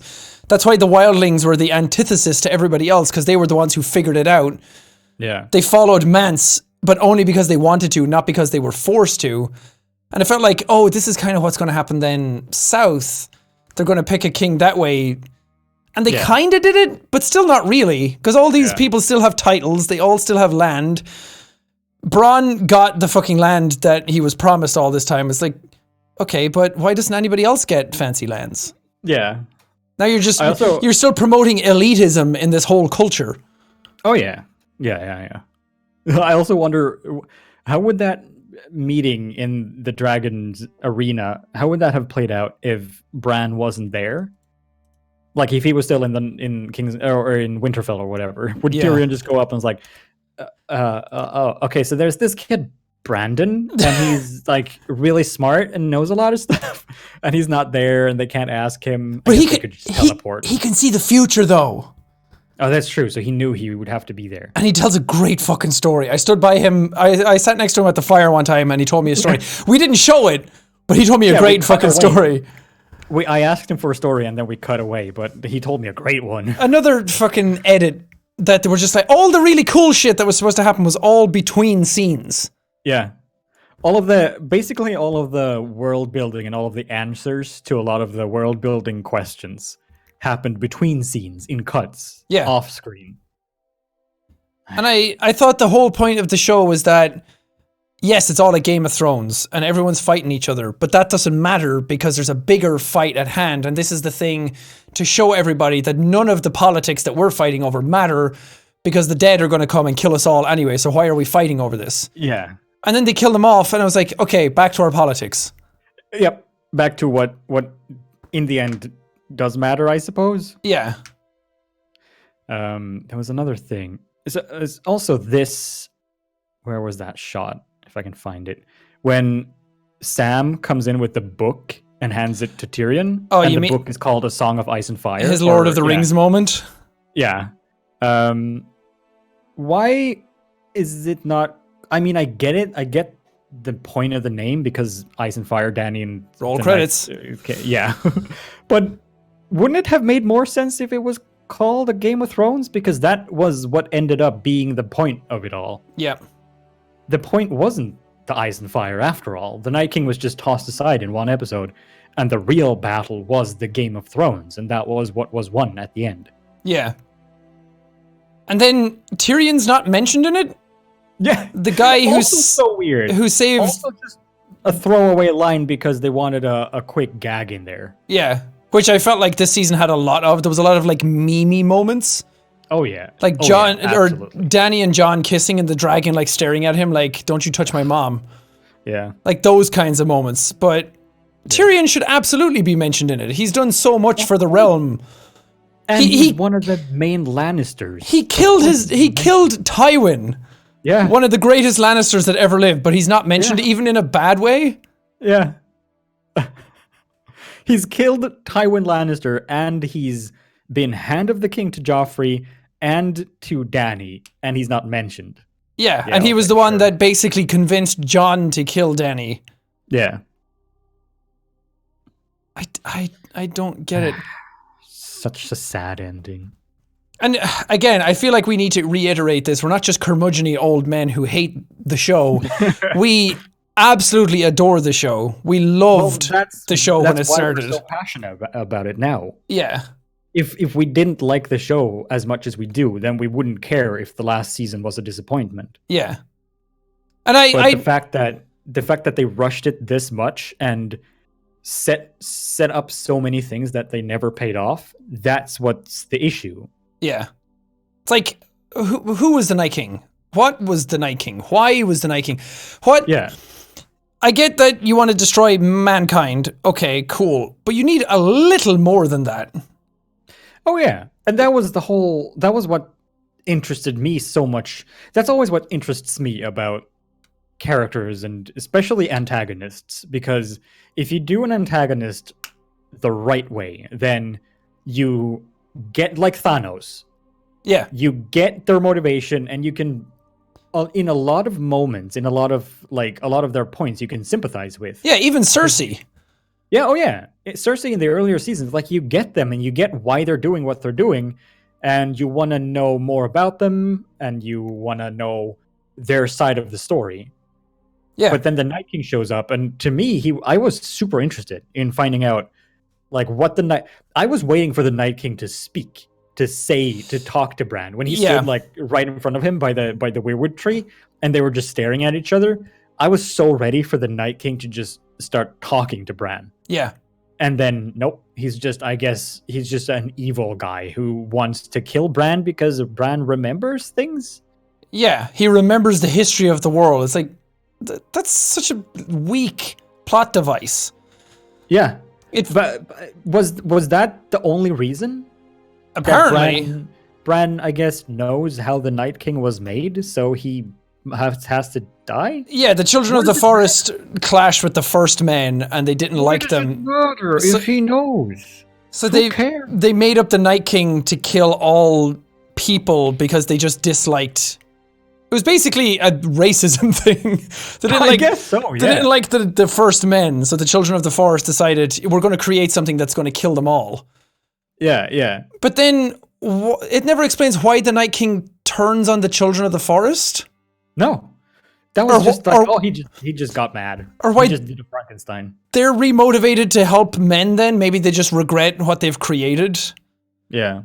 And then it showed him being created with a dragon glass dagger to the heart. Cool, that's how Arya kills him. But most casual viewers won't know that. I mean, I know all the lore, and I barely put that together because nothing is set up. It's like he's created with a dagger in the heart at a weirwood tree. That's how he dies. That's how you have to undo him the same way, sure. But that's not established at all well enough in the show. No, they said it in the behind the scenes after the episode. And then there's this symbol that he keeps putting down, like squid arms. Yeah, the spirally thingy. Yeah, yeah. And it even has it with the Umbra Kid when he's burned and has the Beric Dondarrion sword put through him. The whole symbol goes on fire. What the fuck is that symbol? They never told. They never said anything about it. Why were the Children of the Forest in Dragonstone drawing it on the walls? Yeah. At the Dragon Glass Cave. I don't know if that's explained in the book. If anyone in chat knows what the swirly twisty thing around the dead people was, that's the problem, is that it's not in the book because the Night King's not in the book. Well, the Night King isn't in the book, but the others are, as they're called in the book. Yeah, but well, I don't know then if the symbol's in it or not, but it feels like a very Night King-y thing since that's the symbol he was created under. It hasn't shown up yet. Okay. It was the Targaryen symbol? No, it's not. The Targaryen symbol is the three-headed dragon. Yeah, that was just a swirly thing with a bunch of stuff on it. Somebody said that the spiral is a TV original because it's Night King. Okay, yeah, it's not in the book, chat says here. So, all right. Well, that just makes it even worse. Because then there's no basis for it. No, and then it's like, why did you make this character? You never do anything. Okay, I'll talk about a writing concept called Chekhov's gun, which is that it's a concept that you put something in a story that you definitely intend on using later. So you never put a gun in a scene in someone's hand if you never intend on using it. That's why it's called Chekhov's gun. So you don't make a new character for the TV show to be a big bad guy just to have him do nothing. To have him have no motivation, to have anything. He's just a big boogeyman that you had because you need a driving force and a figurehead to put on posters and cups. Yeah. To have an opposing, you have a big good guy, one figurehead, and then you have a big bad guy, one figurehead, and a bunch of little people all around it. So the generals and the bad guy are like the figureheads because we need something because general audiences are too dumb to figure out that it's just a mindless zombie horde, which is way more interesting. Yeah, they needed a Voldemort. They needed someone to put split down the middle face on posters with Jon on one side and the Night King on one side. Yeah. They needed that. They needed a face on the evil. So they just made something up that looked cool. But then it was like, okay, we actually have no idea where it's going because George hasn't told us where it's going because he doesn't have one. So we're just going to kill him, I guess. Yeah. Yeah. So as I understand it in the books, the others, which are the White Walkers from Lost, yes. Yeah, yeah. They don't have a leader. Like they're just a force. Yeah. Right. Of a mass of undead. Yeah, because they're like winter. They're just a storm. Yeah. So why not just go with that? I mean, you can still put scary faces on the posters. You can have the whites with their gaunt or the White Walkers with their gaunt like frozen faces. You just don't need one. You could just have that be the face of the evil. Yeah. And we're basically focusing on the last episode and how it all ended, but that episode as well specifically, that was, as soon as that episode ended and Arya killed him, I turned to Evelyn and I was like, I didn't like that. And then everyone online was talking about how fucking great it was. And I was like, am I crazy? And then it started slowly trickling out. And then that was like the first sign that the season was just going to be let down after let down and just non-exposition. Yeah. I lost my train of thought. What was I going to say? Something about Night King. It'll come back to me. Not having a face on the evil. Arya killing him. Oh, I was just going to talk about how, like, make him come down and have him speak. Because I always remember back to the first Planet of the Apes movie. Not the original, the re-series. Kind of the soft reboot of it. With Caesar and everything. Yeah. My favorite scene in that whole trilogy is when they're like acting like apes and then Draco Malfoy pisses him off and he just stands up and like yells no at him. Yeah. And that's like a blood curdling moment. It's like, you can fucking talk.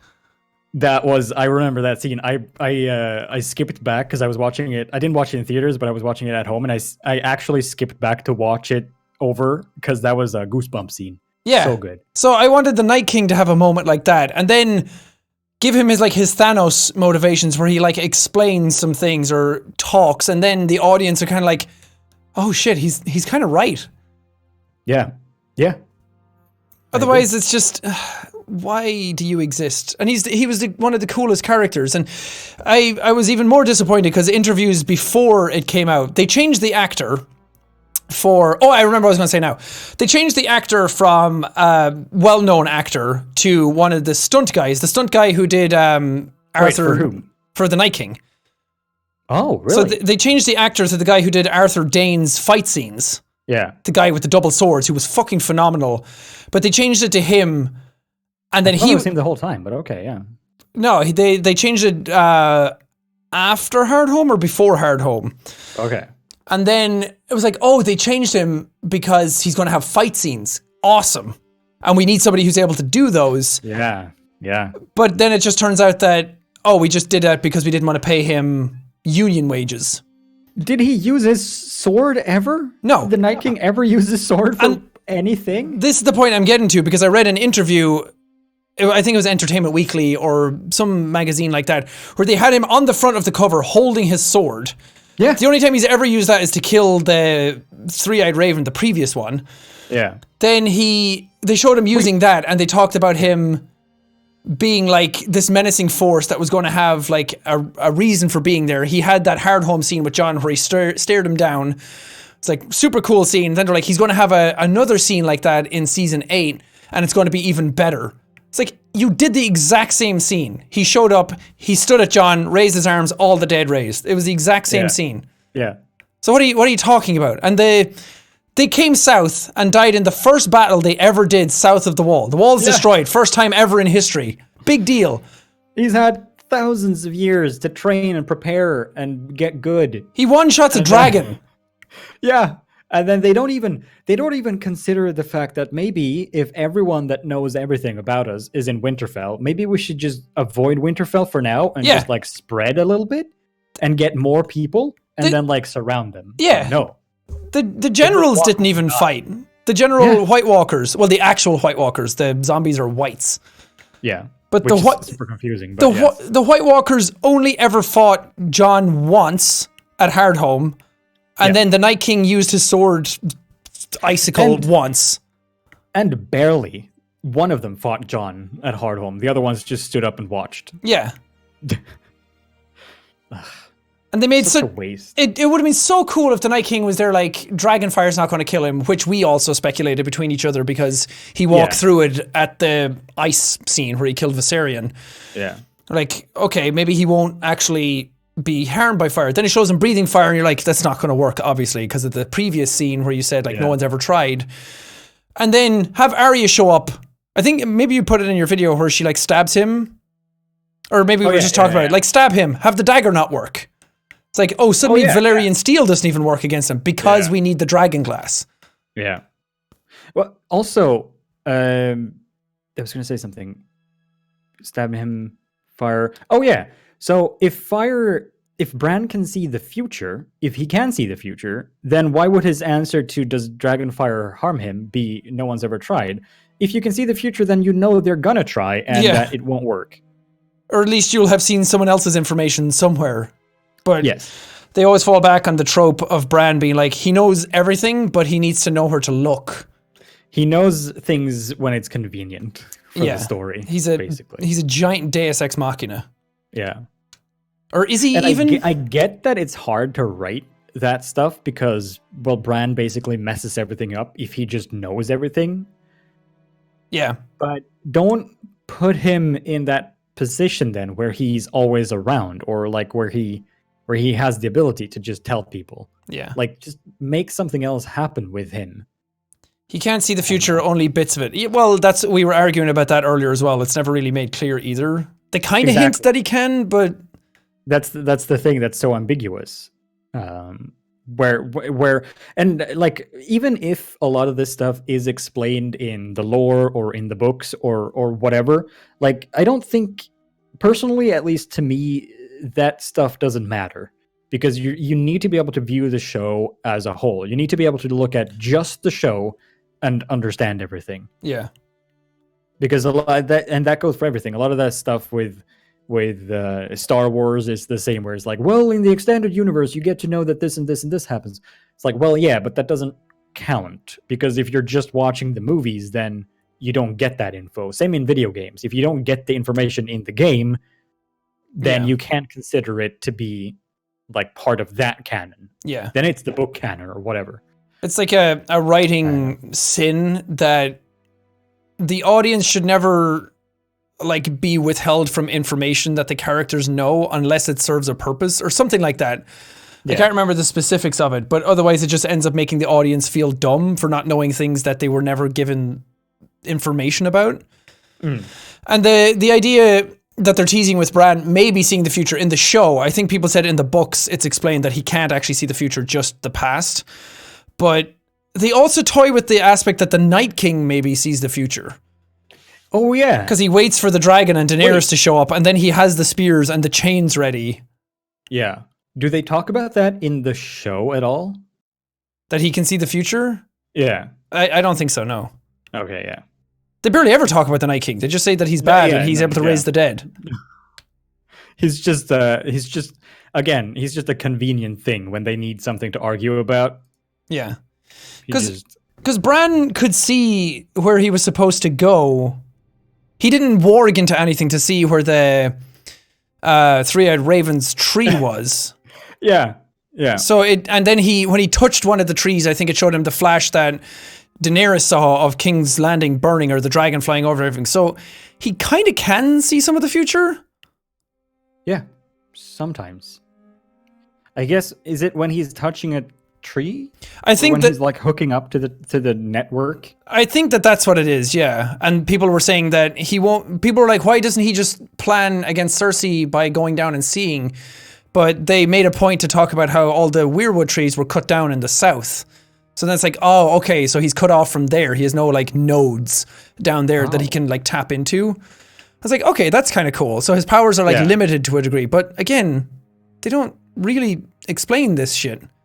And I'm one who loves ambiguity. I know you hate it. You like things neatly wrapped up.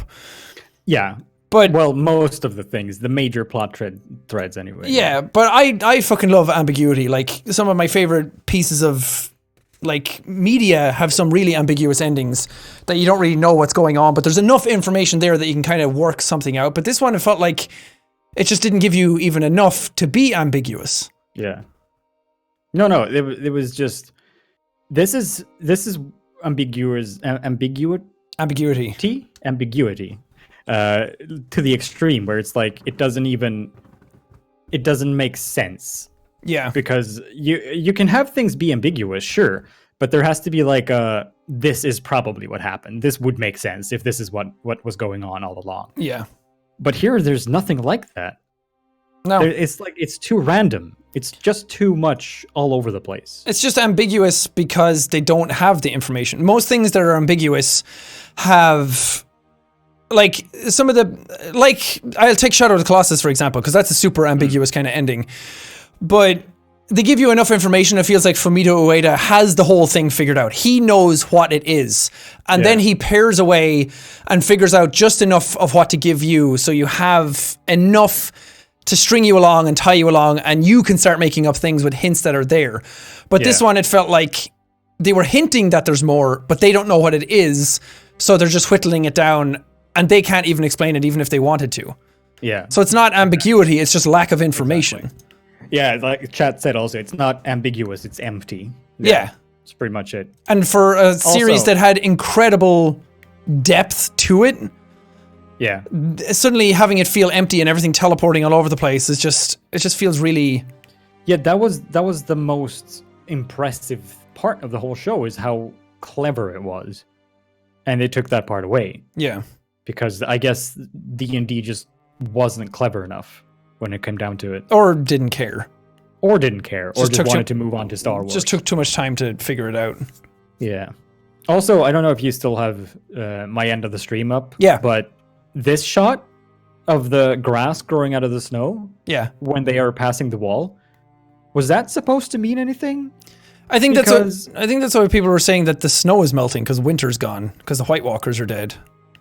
So, okay, so that is that supposed to be what's confirmed then, that the winter is over because... Yeah, summer's coming to the north for like the first time, because the White Walkers were never defeated before. They were just sent back and held back by the wall. But isn't winter supposed to last for like 6 years? Well, that's... Do they not have seasons anymore? Isn't that because of White Walkers and like magic, that the winter was lasting a long time because it's more than just the season? Oh, maybe. I don't know. But it could very well be. I don't know. Again, it still makes no sense. It's like you've got the true north in you. It's like, yeah, but now it's not the true north that you know it as, that you've all grown up with, because it's it's changing also into the south, basically. If that's the case, then that the Night King makes the long winter happen, then why does he only make it happen for like 6 years at a time, and then he lets it be summer for 6 years? And also, how was he able to do that if they were asleep for thousands of years? I don't know. There's a whole area north called the Land of Everwinter, or Always Winter. Land of Always Winter, yeah. Yeah. So, and that's where they live. So I guess it just like permeates south, but can't go past... No, they can't go past the wall. Or that makes a push for it. Yeah, but they can't get past the wall because there's magic blocking them out. But then when you put the mark on Bran, the seal is broken. I guess so, maybe, yeah. So that stuff is a little still up in the air, but I think it still kind of makes sense. Yeah, sure, I can see that. I just don't know what they're going for, but that works for me, sure. Yeah. Yeah, somebody brought up that the Lord of Light was pointless. Yeah. They just brush him off and saying like, oh, he never reveals his plans. Like, oh, okay. Yeah, it's like he was super relevant because he brought Jon back and he brought Beric Dondarrion back so many times, and then suddenly it's like, okay, now we're done. Yep. And what happened with the other red priestesses that came to see Daenerys that time? She was there for that one episode, and then she never showed up again. Yeah. And that was really weird. I thought that Melisandre was like the one, but it seems like they just have a covenant of red priestesses. Yeah. Why show that at all if you weren't going to do anything with it? I thought all of them were going to like show up with Melisandre. Yeah. Or was that supposed to be Melisandre and they just couldn't get the actress? I don't know. It was such a bizarre thing. So are there just red priestesses still around, or did they just like all die when she took off her necklace? I guess so. And it basically confirms that the Lord of Light is the one true God, because he's the only one who's shown tangential evidence. Yeah, he's the only one who's actually ever done anything. Or maybe Lord of Light is because they talk about magic coming back to the realm, and that's what births the dragon eggs. And magic just keeps getting stronger, and that's why the Night King's army is growing, because magic in the realm is just getting much stronger. Yeah. Because Qyburn talked about that as well, that's why he was able to bring back the mountain. Oh yeah, magic coming back into the world and growing towards the end of the season or to the end of the show has always been there, and that I like that part. Yeah. That it's all growing and growing and coming to like a culmination. So it's like, well, maybe the Lord of Light isn't real. Maybe they just actually have magic, but it's like placebo effect that they think it's the Lord of Light, when really it's just magic is so strong in the area now that you're able to bring people back to life. Yeah. Also, so this represents the show. Danny here represents the show. Does that mean then that Jon was the prince that was promised? Yeah, Azor Ahai. Yeah, to kill Danny. Well, he never took the sword out and made Lightbringer, so no. Maybe that's the ambiguity, that if he pulled it out, it would have been on fire. But also, this shot I found hilarious when the dragon picks her up. It's like, what is that? Is that a does he have hands? Is that a toe? How is he doing that with just the one? Where is the rest? Yeah, how's he bending his foot that way? I don't know. And then, oh no, it's just I guess it's just his foot. But that was a hilarious scene. I giggled at that one. It just looks so dopey when he's just like, oh, I'm just gonna take her now. Yeah. Whoop. Look, here you go. Whoop. If magic and bringing people back to life and everything is still a thing, then technically it's left open that she could be brought back by the Red Priestesses. Yeah. Unless magic is dead now, or because the Night King's dead or something, I don't know. Well, so does that mean that Drogon's gonna die? If magic isn't... Where is he going? He is the true North in him. Oh, I guess so. I have no idea. Jon shows up in the north, and Drogon's just there with Danny. Oh. Drogon's like, dude, come on! Everywhere I go, man. Yeah, just leave us alone. Let me bury my mom. Yeah, somebody brought up the point. It's like, why does Bran need a Lord of Whispers when he can see everything? True. Maybe I want this spin-off. I want this spin-off show. Drogon on his own adventures. Yeah, or I want Tormund, Ghost, and Jon. Yeah. The Tormund spin-off show. That I want to see that. I want to see Davos' spin-off. Davos' smuggling adventures? Yeah. Why not? Get a Han Solo prequel with Davos. So dope. Want to see what Arya gets up to? Yes, chat. That is, to me, actually one of the more interesting potential plots, because I was just today I was looking into what is west of Westeros. Like what does the lore say anything of what would be there? Yeah. And there has been apparently a story of I forget her name now, but there was a story about a lady who was like basically like Arya. She was like a warrior, kind of rebellious kind of girl, and she didn't want to be a lady of anything. She wanted adventure, and she wanted to sail places. Yeah, and she hooked up with a Targaryen queen or something, and they were like in love, and they had a little bit of a relationship, and she ended up using this lady's resources to build her own ship, unbeknownst to the lady, and basically bolted and took the money and ran. And she sailed west as far as you could go, together with two other ships. One of the ships returned after like a couple of years, and they said that, we did find a couple of weird islands way far away, but we didn't want to go further, so we bolted and went back home. But apparently this mysterious adventurous lady kept going past those islands, and there was a story told that someone in like Essos, way on the other side of the world, had seen the ship again, implying that they circumnavigated the globe, and came back on the other side of the world. And I don't remember how this connected all together, but somehow that remember this lady in one of the seasons where when Daenerys was in Koth, there was this lady with gold plate mask all over her face, so you couldn't see who it was. Yeah, I vaguely remember it. I don't remember her name, but there was like a lady with like a weird metal mask all over her face that just gives like cryptic hints. Yeah, she was like Dothraki season, right? Yes, and it was then thought or assumed or theorized that this lady was that girl who sailed Quaith case. Yeah. It was theorized that person was this adventure girl from 250 years past, and that she discovered immortality or something, because that's why she had a bunch of knowledge and could give them a bunch of clues. Huh. That story seems very interesting to me. I want to know more about that. Like, that shit I love, when it's like, it's ambiguous in terms of there could be all these things and there are theories. It doesn't like really necessarily has anything. It doesn't have anything to do with the main plot of Game of Thrones, but it's in the world. Yeah.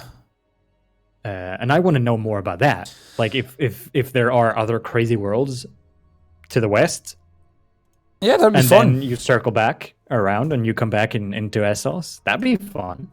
Yeah, I would love if she was like, "What's west of Westeros?" It's like, you just end up on the other side of Essos. Yeah, it's just like a couple of days travel, and then it's like no one bothered. That's why the maps end, because they've never seen a globe. They've just seen a map. It's like, it just connects to the other side, you idiot. She's like, "What's west of Westeros?" Like, you'll fall off the earth. Yeah, it's flat. The earth is flat. No, apparently that was in this video as well, that George R.R. Martin has confirmed that the world in Game of Thrones is a globe. Okay.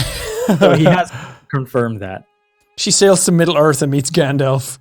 Oh yeah. Hey, there's a crossover. Well, there's 3 prequels being made, isn't there? Something like, yeah. They confirmed one of them as something, but I think the other 2 are left open so far. I'm not sure. As far as I'm aware, they're filming one now. And there's going to be, maybe that is the one that's going to be about the Long Night. Maybe. Because they're doing a prequel. As far as I know, they're doing one prequel that's set 1,000 years before Game of Thrones.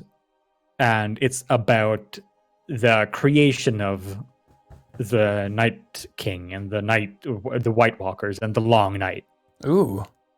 So that sounds interesting, but maybe that'll tie up some loose ends that were left open in Game of Thrones. I don't know. Maybe. But that could be interesting. If they're going to do prequels, I do like that they're not like, oh yeah, we're going to see what young Ned Stark did on his wacky adventures. Like, just remove it from the main cast. Just set it somewhere else with someone else completely. Yeah. Like, nothing to do with the story of Game of Thrones. Just the same world. Yeah, that'd be fun. Go like 1,000,000 years into the future. When they all have hover horses. Yeah, and it's just like cyberpunk Game of Thrones. Yes. Drones instead of dragons. A game of drones. Drone gone. No. That would work. I would watch that. The prequel is set about 5,000 years prior? Jesus, what? Maybe that's it. It's a long ass time, yeah. TM, chat. Game of Drones. I want to see Robert's Rebellion. fucking Bobby B. I love that he's Reddit's favorite character. So they keep like memeing him, being like, "Gods, I was strong then." If they just let him rule, then everything would have been basically fine. Yeah.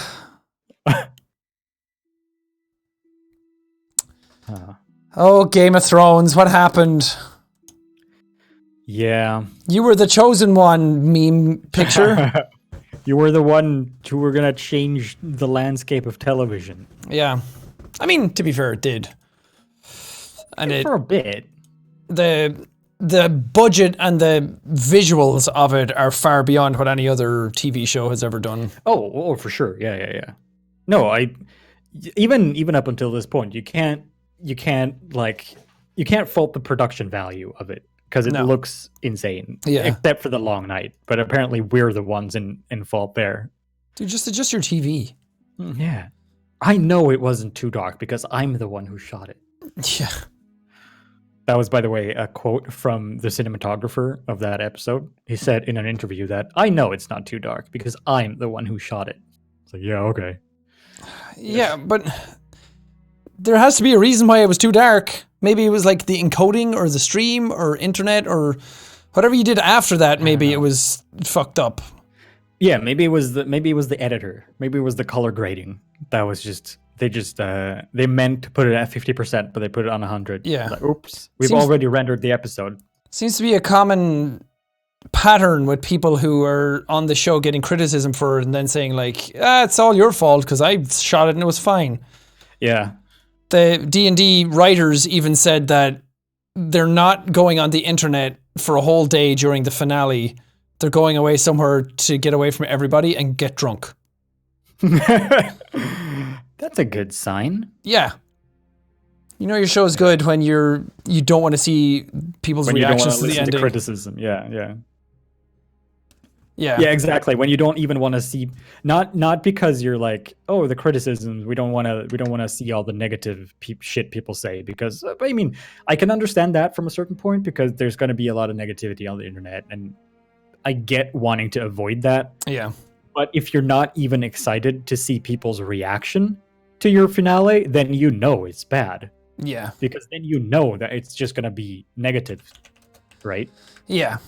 I hope that like the actors and the VFX team and everybody know that everyone who's complaining is coming from a place of love. There is obviously a bunch of people who are like, I wanted Danny to be on the throne and I'm sad. Yeah. But I hope they know that it's like everyone who's criticizing it aren't like, I'm saying something's bad just because I want to appear interesting. It's like shitting on something to try and have some sort of like reaction to it at all. And I think now a lot of people are doing that in the opposite way. And that those kinds of people are on both sides because now a lot of people are defending it just because it's popular to shit on it. Yeah. So I don't know. Yeah, I get that there's a lot of people who are upset and who are discussing or like complaining and defending the wrong aspects, but that's not what we're talking about here. Yeah. And It's not consistent. Yeah. If this was the level of the show the entire time, I don't think anyone would have cared. But it's because they set up like 4 or 5 years of all this incredible storytelling, an incredible world and lore, and they've proven that they can do incredible things with it, like Battle of the Bastards and Hard Home, and all those episodes are the Loot Train attack. All of those things are fucking dope. Yeah. But then this one, it was just like rushing through it to get to their plot points. And some of the writers, because it's not just D&D who write it. Some of the writers last season said that the reason people are teleporting all over the place and we're skipping this stuff is because we want to get to the drama more than anything. Yeah. So they basically said that like we're cutting out pieces for the sake of drama. And then that really spilled into this one. And it showed that the people making it, like some aspect of it, just there was no care put into it. There was 3 continuity errors in this one season alone where there were 0 in any of the others. There was a Starbucks cup, there was a bottle in last night's one, and Jamie's hand not being gold in that one scene. Yeah. I'm sure there were other mistakes as well that we haven't picked up. I mean, errors like that where things aren't the same from one shot to another, that always happens. But having like bottles and cups and props missing, that's lazy. Yeah, it's so you can sloppy. You can only say that that's sloppy. And because it kept happening in a season where everyone was criticizing them for not caring, it just looked even worse. Oh yeah, and obviously that is not on D&D. That's on the prop department or the whatever the person is called that checks for continuity. I don't know what they have a name. They have a title, but generally everyone who's involved in the production should have seen that. I don't know. I don't know how. What?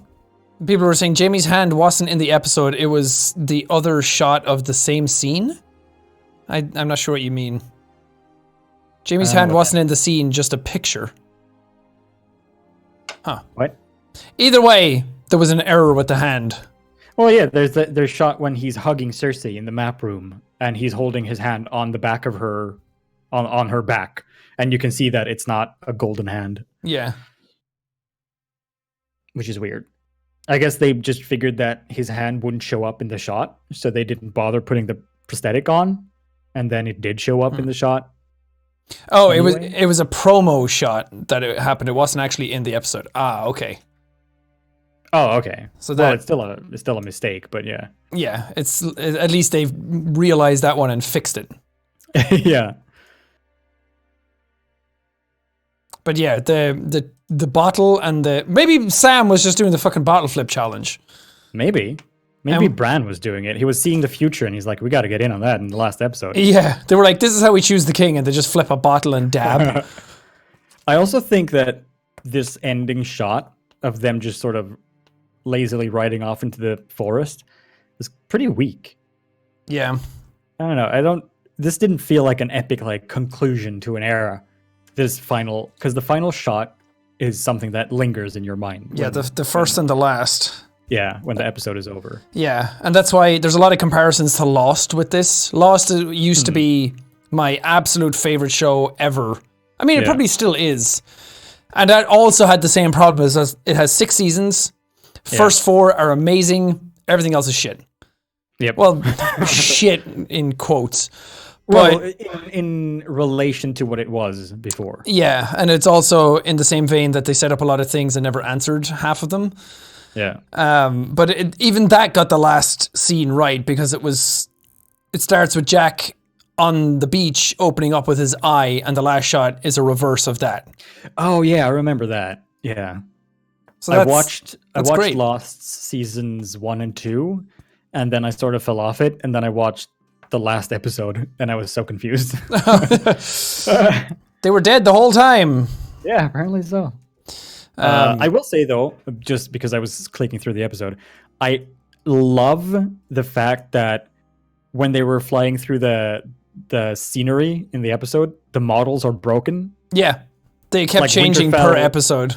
Yeah, like Winterfell is all torn down, and like shit can't like connect properly because like it's all like broken like this. Yeah. Such a cool little detail that they didn't need to do, but very, very nice. No, chat, I'm aware that they weren't dead the entire time in Lost. That was just the joke that went around because people didn't get it. That's the what's it called? Sixth Sense joke. He Yeah. was dead the whole time. Yeah. They were dead the whole time. It was just a dream. Sean, Aw, dabbing is dead. Let it go, bro. Well, so were the characters in the episode. It was dead the whole time. Yeah, I was going to tweet out, it's like, doesn't matter if a bunch of characters didn't die this episode because the character arcs have been dead since the beginning of the season. Yeah. But I knew people They would just be died mad at me. Long ago. Also, there is one shot that I found very, in retrospect, kind of hilarious because there's a shot not in this episode, but in episode 5 where Drogon is flying around the Red Keep and they fly through a tower, making the tower collapse. Yeah. But Dany's on Drogon's back. Wouldn't she just smash into all of the debris and just get like squished off of his back? 'Cause Probably. he's flying through a tower. There- I just want that scene to like just like end with him landing and there's just like a hand left on his on the reins, like on the steering wheel in Jurassic Park 2. Yeah. And there's no Dany left. There's just a hand holding on. It's like, oh, whoops. Maybe we shouldn't fly through things. Somebody pointed out as well, there's one of the scenes where Drogon flying over, they paused it and Dany isn't even on his back. Oh, really? Like they didn't even CG her in. Yeah. As you mean, that could be forgiven because it's in a split second, but Oh, yeah. how do you think of Clegane Bowl? I thought that was good. I mean, I didn't have any objections to it. I also just didn't really. It Care? wasn't something I was longing. Yeah, I didn't care. It wasn't something I was longing for. I did find it a little bit weird that the mountain seemed to remember Sander. Yeah. Because I thought he was just like a mindless zombie, but I didn't have a problem with it. Like, it was fine. Yeah, I like... It kind of goes with his arc that he died in fire, the thing he was most fearful of, and revenge is not something that is attainable. Like, you never get your revenge. It's always something that's unattainable, so... Yep. But that scene gave us the best Cersei moment of all time. And Qyburn. Just tiptoes. Qyburn just got, like, one-shot wrecked. It's like a level 1 smashed. character versus a level 100 mafia boss. Yeah. But her just like scuttling away, like, so I'll just see you later. You guys have fun. That's weird. Wait, hang on. I'm gonna see if I can, like, The Mountain was harder to kill than the Night King. A lot of characters were harder to kill than the Night King. See if I can. This unending force that was the scariest presence Westeros has ever seen, that went above all other things and took pure priority, was killed by one person. Yeah. It was.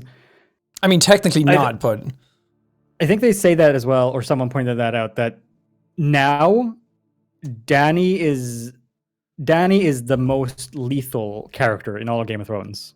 Like, he's the one that has killed the most, by far, the most people. Yeah. Which I find kind of hilarious. Sorry, chat. I'm rearranging some windows on my thing. What about the Golden Company just being there for absolutely no reason at all? They were the most useless plot point. Yeah. Oh yeah. They were. I don't think they killed one single person. No, it's because they didn't have the elephants. That's true. They needed that. I want to see that shot of Cersei tiptoeing, and you opened up the other episode. Yeah, and him getting smashed in the against the rocks. This moment I really loved when Arya called him Sandor. Yeah. I can't hear it on my end, so. Sandor! Aww. Perfect. You almost nailed it. Did I? Yeah, almost. Let's see, where was that? There, here we go. Smack! Oh no! There he goes. Let's do it again. He just gets fucked. I wanna wait, can we what's the button to frame by frame it? Here we go. Blah. Oh, splat. Icky. And then tosses him like a wet noodle. Yeah. Oh, and he's just there. Poor guy. And then her best moment. Sorry guys, I'm just gonna. Excuse me. I'll go off to the side. Don't worry. There's a bit of a. You guys go off. You guys fight each other. Okay, he's not looking at me. Okay, cool. Bye. Bye. Oh, that was fun. Yeah. Qyburn got fucking yeeted. This, I don't know. I feel like this is too. It's too perfect, too cinematic. But Clegane Bowl?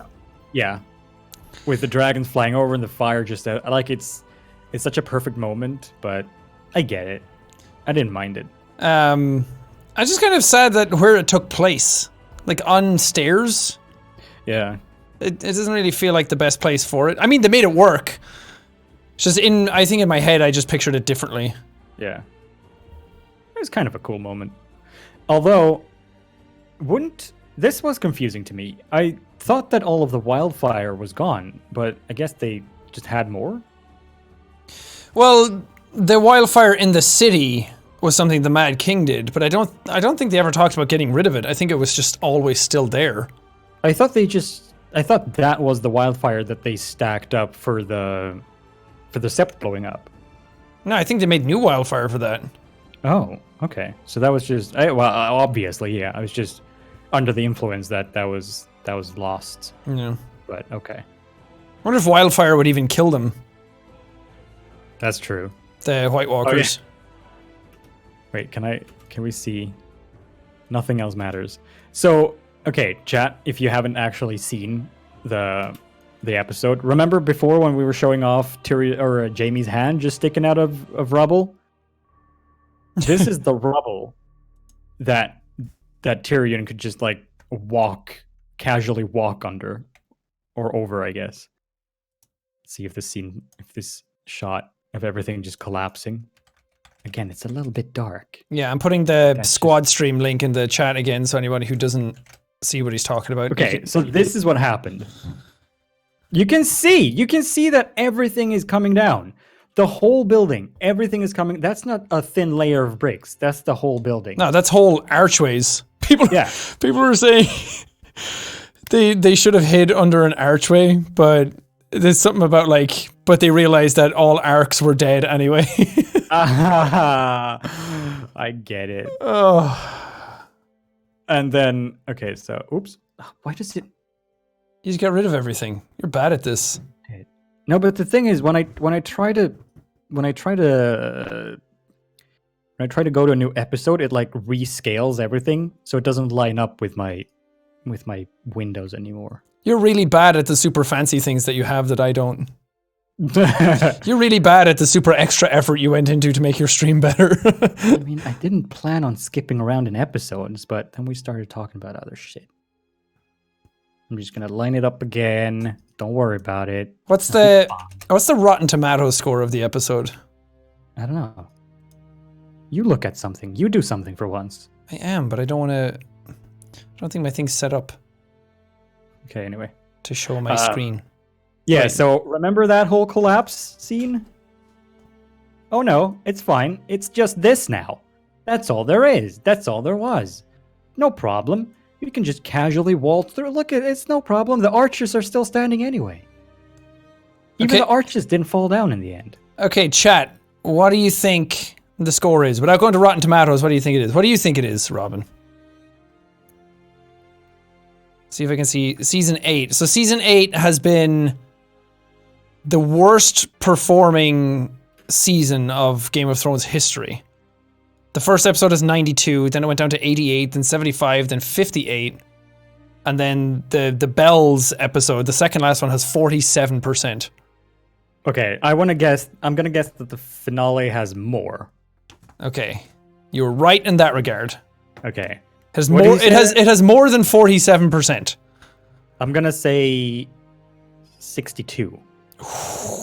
55. Oh. Okay. I gave it too much credit. So it's the second worst reviewed episode in all of Game of Thrones history. Deservedly so. I think the long night was more disappointing to me personally. Yeah. Because that was the biggest like plot point that I was the most interested in, the Night King. Yeah. I think because after that episode, I literally didn't give a shit about any characters anymore. Anytime pretty much. anybody was fighting, I was like, if they die, who cares? Yeah. Which is sad because I fucking love the show and I love the characters, and to suddenly have it be, I don't care what happens to anybody. Newt. Yeah, no, that was why I also decided to just listen to the spoilers, because like I don't care anymore. I'm not Yeah. invested. What a shame. I feel bad for the actors. They can't. I don't think that all of them are happy with this. No. The only one that I've seen speak out pretty candidly about it was what's his face, who played Varys. I don't 'Cause know I his read- real name. Me neither. But I don't know if you've read interviews with him, No. because he's basically said that when he read the end of Varys, he took it as a personal insult. Conleth Hill, that's him. Thank you. Yeah. He took it as he felt like he had failed the show. Oh. And he felt like he had failed the show and failed the character, and he was sort of like embarrassed about how his character ended up, and he took it personally, like he didn't know what he had done wrong to deserve that ending. It's like, oh man, and that he felt that for the past 2 seasons that his character had been done a disservice, and that obviously, I guess he didn't want to shit talk, but he said that the last seasons weren't his favorite. It's like, Yeah. man, I feel so bad for him. Yeah, Sir Barristan, the guy who plays him, also said that he was kind of disappointed that his character wasn't getting to do Yeah. the things he was going to do. Yeah. Maisie Williams just said on Twitter, just here for the memes. So, Raleigh Ritchie, who plays Grey Worm, like wrote, he just had hi and then a gif of somebody holding up a sign saying, please don't hate me. Wasn't there someone had asked him what he thought about the petition? Because there's a petition now. Yeah. After episode 3 or 4, I think someone may start a petition. I think just for fun or just to sort of express their views. I don't think anyone actually thought that this is going to happen, but someone made a petition that they're gonna for HBO to remake all of season 8, and it has like over 1 million signatures by now. It's not going to happen, but someone asked Jacob Anderson what he thought about that, and he just said, "Well, like that's a shame," and then he just took off. Like, oh, Yeah. but, yeah, he didn't like refute it or like try to argue with it or defend the shows. Like, Yeah. I think he knows. Isaac Hempstead Wright, who plays Bran, he said that it was absurd. He said, I can't even fathom it. It's just ridiculous. It's ridiculous that people think they can just demand a different ending because they don't like it. I have stupidly taken it quite personally, which obviously I shouldn't. Well, exactly. I feel so bad for the actors because they're the ones that are getting a lot of shit for this, and they're the ones that are basically the least at fault. Yeah. He said the fact that nothing to do with this. He said the fact that people are pissed off and having a big emotional response, that's the reason Game of Thrones is successful. It doesn't do what everyone wants them to do. Except it just became cliche. It's like it isn't what it used to be. Yeah, and it's not about people not doing the things you want them to do. It's people not doing the things that are consistent with their character. Yeah. Yeah, we talked about that. It's like subverting expectations is fine, but it needs to be within character. Yeah. Oh yeah, and that is one thing that Benioff and Weiss said in one of these behind the scenes making of the Throne episodes as well. That, and I mentioned this to you as well, but they said that they didn't want to do what people expected. Yeah. Because that would be too predictable or too like cliche or whatever. Yeah. But like doing the opposite just for the sake of it is just as bad, because then you're just doing then you're doing things purely to be unexpected and not because it makes sense. Yeah. And even George R.R. Martin has said this in talks and interviews in the past, that if you set up a story to where the butler did it, and then you read online that someone has figured out that the butler did it, so you change your story to that the maid did it, then all of your clues and all of your lead up to that point becomes dead ends and pointless. Yeah. And it feels like this is the way they did it with the show. Yeah, it's almost like they did it as like a middle finger to the fans to be like, fuck you guys, you don't know where we're going. Yeah, kind of, right? It's like, obviously people were going to predict what an ending is going to be because they have predicted every single like eventuality that could happen. So obviously somebody was going to be right. When you have millions and millions of people watching, obviously someone's going to get it by happenstance. Yeah, but then because everyone has guessed everything, the only place to go then to not do the expected is to go in a completely stupid direction that doesn't make any sense. Which is exactly what they did. Danny PogChamp, yeah, you're right. You should make an emote out of that. Oh yeah, I gotta do that. Danny We gotta Pog. do that, chat. That's the next emote we're getting, is Danny Pog. Yeah. We're doing it. Yeah, and I think there's also there's an episode way early, like season 2 or like something crazy early, where Melisandre tells Arya that she's gonna shut eyes, brown, green, blue eyes. Yeah. But I think she says green, blue, brown. Like she says it in some order, that she's gonna shut these eyes.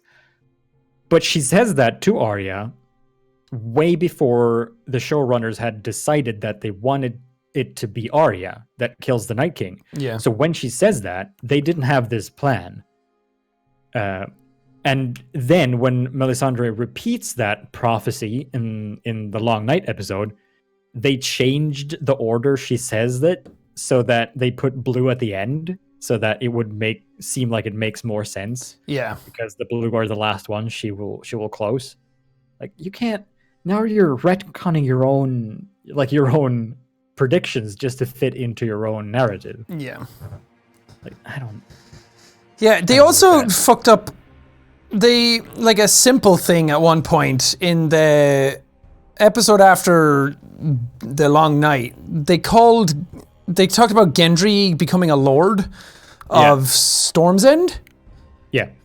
And they were like, you're a bastard, so your name was Gendry Rivers. But people pointed out that in Game of Thrones lore, he would be Gendry Waters and not Gendry Rivers. Yeah. And that was also another, it's like, I wouldn't catch that. I'm not that into it. And that would just go over my head. But it just shows that the people who are writing this stuff don't even get the basic logic that the world follows by. Yeah, they're not doing the research enough to care. Like, oh, he'd be that probably, and then they just write it like that. Yeah, I mean, general audiences won't know anyway. I didn't even know, and I'm super into it. But at the same time, it's a smaller piece to a bigger puzzle of the Starbucks cup being in the same episode and the bottles. It's like, it's a lot of these things where it's like, did you actually care about what you were making? Yeah. Or did you work people so much to the bone that they made these mistakes? Because it's in all these episodes that came after shooting something for 55 nights. Yeah. It's like, of course, mistakes are going to happen because you're beating people into the ground with your work ethic. Yeah. Here's the actual quote by Benioff or Weiss saying, quote, "Jon Snow has always been the savior, but it just didn't feel right to us in the moment. So it's probably 3 years now we've known that it was going to be Arya who delivers the final blow." What? So they didn't have that plan from the start. They just decided a couple years ago that it doesn't feel right that it's Jon. Yeah. Let's just make it Arya. So that wasn't a plan that they had forever. They just didn't feel like Jon should probably not be it. That's too predictable. Let's just do Arya instead. Yeah, and even I don't mind it being Arya, but not like that. No, that's the complete wrong motivation for it. Arya got the training, and if anything, she's probably she's better at that than Jon is. Maybe not on one-to-one fighting. Actually, she's pretty fucking good at that as well. Oh yeah. But it's just everything around that. Arya has no connection to White Walkers until that episode. Only the fact that she's around it and it's happening. She's living. Yeah. So she's part of their team. And then suddenly it's like she's the one who gets to have the final blow on the huge big bad without really anyone's help. Yeah, someone was saying that as well. Like, did Jon even know what happened? Because they cut from Arya killing the Night King to everyone just celebrating, and Arya isn't even there. Yeah. So we don't see the reaction to Arya killing the Night King. But from Jon's perspective, stands up, he shouts at the dragon, and it just collapses and everyone dies. Yeah. Like, guys, I yelled a dragon to death. Yeah. That's what he must have thought. Danny's like, okay, and now a toast to the person who saved us all. We are, of course, talking about, and he's like standing up. It's like, Arya Stark. He's like, wait, what? Yeah. But I yelled him to death. I shouted at him and he collapsed. That must have been it. No. Yeah, he foos rode at it. There's a lot of that. I mean, not Arya's one, because there was people there to witness it, but there was a lot of that. Like, Bran does things. We'll take your word for it. Jon killed Daenerys. But the dragon flew off of her body, so no one actually knows that he did that. Yeah. He could have told them, but then they're probably like, well, why would you kill her? Did he just do that? Did he just go up to Grey Worm and be like, hey, Grey Worm, so awkward thing just happened? Yeah. But she slipped and fell on her own shears. Oh, yeah. It's like I was just showing her my new cool dagger, and she just fell on the ice. I was playing rock, paper, scissors, but I took it too seriously. Because otherwise, shouldn't it be like, nah, she just left. She was just like, you know what? Throne's not that cool looking. I thought it'd be 1,000 blades. It's only like 20. I'm out. It's like, I thought it'd be bigger. I'm out. It's like, I didn't mean to. I was throwing my knife at the wall and she got in the way. I'm just gonna swing my knife around, and if you go into it, then it's your own fault. Yeah. And she's like, well, I'm just going to sit on this throne because it's my destiny. And if your knife gets in my way. That on the throne, and it stuck her because it's made out of swords. Whoopsies. Whoops. Barely an inconvenience. Barely an inconvenience. Super easy. Whoopsie. This fucking show. The whole way through it, the show had started in like 10 minutes and Robin texted me, he was like, it's already really stupid. Yeah. And that was when they found the hand. I was just like, already done. every time something happened, I just like sat in my chair, bouncing up and down, slapping my legs, going, it's so dumb. Yeah. Yeah, she didn't even sit on the throne. I kind of liked that. I do like that as well. Yeah. That she didn't actually sit down even once. She did touch it because they had that like. Didn't she have she had a premonition kind of thing of her walking in there, and before she put her hand on the throne, she didn't, and then she went off to Drogon. Khal Drogo. Yeah, so and then they replayed that, and this time she actually put her hand on it. I did like that. Yeah, that was cool. So the whole thing that was happening in that premonition in the end was that she was seeing the premonition of like snow falling on the thing, and that actually happened. But it's also symbolism for Jon Snow falling on her reign, that he's kind of like reigning or he's shitting all over her potential. Yeah. So she goes in and she sees everything's destroyed. She sees the dragon flying over King's Landing and everything. And then when she goes to do it, she hears Khal Drogo. But when she goes outside, it's super sunny and it's a tent because that's the Dothraki afterlife. Yeah. Because they have endless plains that they can roam around. It's her seeing her own future of her dying in the throne room and then going to the afterlife to be with her kid and her ex. Yeah. And the snow, it looked like the snow that was falling was ashes, because I said that too. I was like, oh, it's not snow, it's ash, because she destroyed everything. But it turns out it was snow, because Drogon is like lying underneath snow. Yeah. And because that was what confused me. I'm like, oh, snow is falling in King's Landing at the end of season 7. It's finally here. Season 8 starts. Totally snow. Right here on my stream now. This is totally snowing. This is not ash. Then season 8 starts, there's no snow at King's Landing. And then the final episode, there's snow again? Yeah. And also, well, I mean, that's because they relocated all of King's Landing, remember? Because it used to be on the port by a forest, and now it's in the middle of the desert, right? Yeah. So stupid. People pointing out that it is ash. I mean, it's white. It's lying on the ground for a long time, and this is not ash. It's snowing for like the whole episode. That's not ash for the whole episode. It's not a fucking volcano that went off. Yeah, no, I don't. This is definitely snow. Some of it is probably ash because she burnt down everything, but but the stuff that's landing. Also, didn't Drogon hate snow? Why is he lying under it? I thought so too, right? I don't get it. He's just been chilling out underneath just for long enough for the snow to completely cover him. It's Snash. Yeah, we'll settle on that. Oh, of course. Yeah. Plus, it's just the symbolism of winter coming and finally ending. And Jon Snow being the one to kill her. He's called Jon Snow, not Jon Ash. But he isn't, though. He's Aegon. No, he's not, because it had no fucking purpose. That's true. They can just retcon him into anything, and it doesn't matter. Yeah. Well, Game of Thrones, everybody. Game of Thrones. If you want to watch it, I still highly suggest it, because the first 4 seasons, even 5 and 6 are fine. I like 1 through 5, I really like. And then it starts to... 6 is still good. 7 is okay, but it has a lot of dumb moments. Yeah. And then 8 is just a tragedy. Hey, Ethan was up. Whole 8th season was so damn frustrating. Yep. Yeah.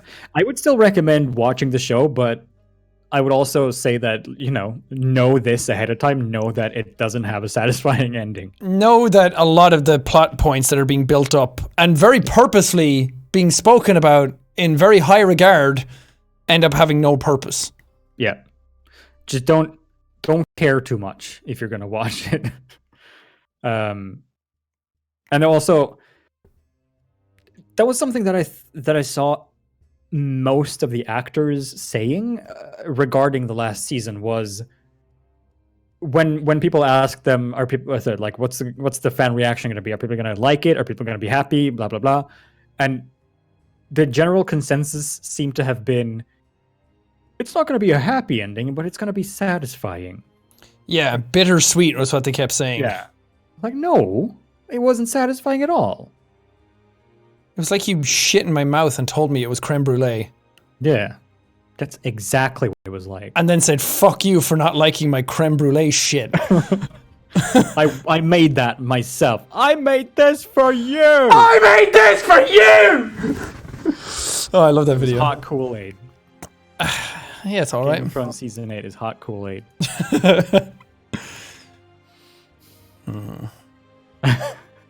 That was specific. Oh, he's speaking from experience, yeah.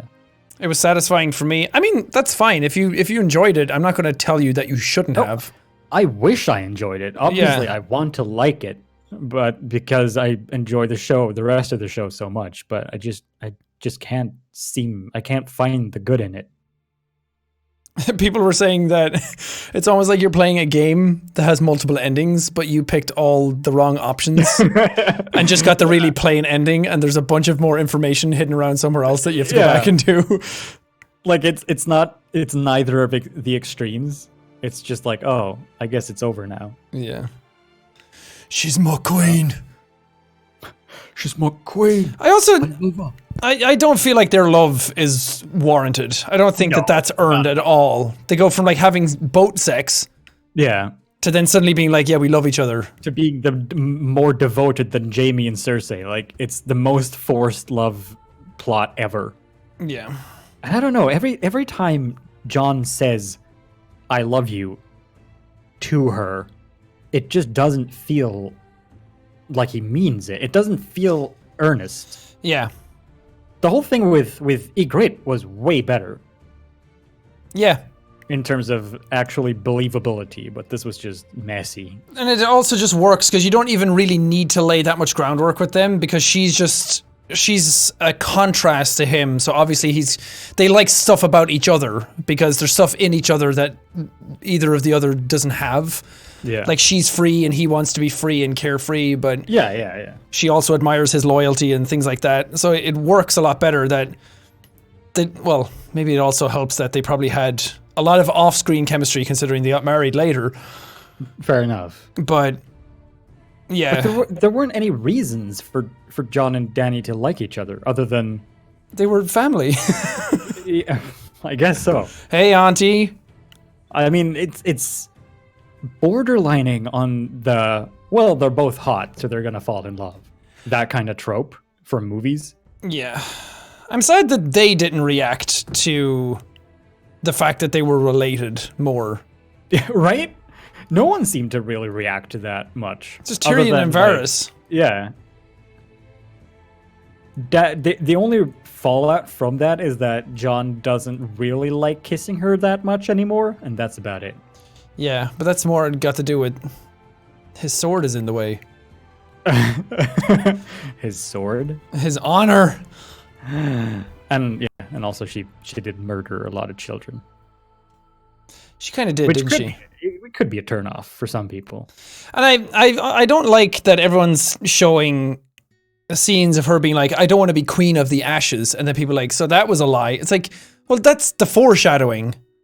Yeah, and it's I like think that's also a lie that she's telling herself. Yeah. Because she doesn't want to acknowledge this side of her. Yeah. So I feel like that stuff is fine. Oh, yeah. It's just the immediacy of it. Going from wanting to protect everyone innocent at all costs to burning everyone who's innocent and not going after Cersei. That's the problem. You know what Season 8 is? Season 8 is that everybody who wrote the show previously died, and then somebody on Tumblr wrote a fan fiction about what the ending was going to be. Kind of, yeah. Because there's so many moments in this where it's like, oh, that's so fan servicey. Yeah. Oh yeah. Even the thought of him calling her Danny, it's like that's one of my least favorite tropes in stuff, is when somebody suddenly has a nickname for another character. Because it's like, we're trying to show how close these characters are to each other. Yeah. So it's like how to... yeah, I always roll my eyes in How to Train Your Dragon, where it's like, let's do it, bud. It's like every 2 seconds something's bud, and I'm like, I get it, you're close to your fucking dragon. You get it? They like each other's company. Yeah. Do you understand? It's like, Danny. It's like, no one's called me that in years. It's like, my brother was the last one to call me that. And it's like, well, your nephew's calling you that now. It's just, it feels forced. It feels like we need to get them to be at a point where they love each other, so we need to start getting, like, very friendly with each other very quickly. It's like, they held up 2 dolls and were like, now, kiss each other, do it! I also find it funny that lately, there's been a lot of, George R.R. Martin has gone on interviews and said that he hates fan fiction, and he doesn't like it when people take other people's characters and write their own things with it. I wonder if that's a jab at the show. Oh, maybe. Because he's also said lately that he doesn't watch Game of Thrones. He doesn't have time to watch Game of Thrones. Meanwhile, he's watching and tweeting about this other medieval show that's on. I forget what it's called, but he's a big fan of some other medieval show. So he has time to watch that. Vikings? But he doesn't watch Game of Thrones anymore. No, it's some other Kingdom? No.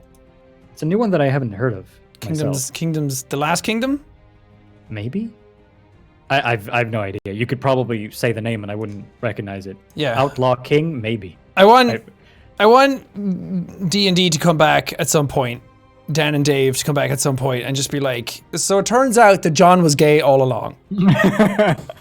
And he had an intense sexual relationship with Tyrion. How did you feel about this scene of Brienne filling out Jaime's deeds in the Book of Knights? I really like that she's the one who did it. But I feel like at this point, it's completely unwarranted because he completely just fucked her over. Yeah. He led her on for so long, came into her room, forced himself on her basically. Yeah. To be like, took her virginity and then bolted. I mean, he didn't force himself on her, but he very heavily initiated the thing, and then she consented to it, of course. Yeah. But it was just like, it was very heavy-handed. I was like, finally, you guys are getting together. Finally, you're the one who's going to change him, and he's going to see his ways, and he's going to go back.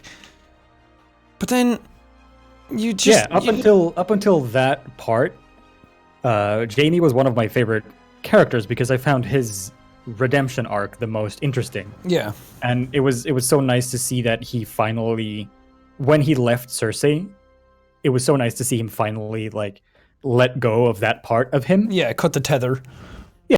And then he leads Brienne on, he knights her, and then they have sex. And maybe she was just that bad that he couldn't stand it. And he had to go back. He got insecure because he couldn't be with someone who's not related to him and who is taller.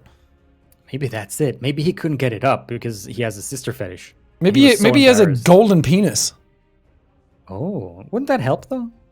Maybe. No, I mean I like that she was the one to do it, but I don't like that.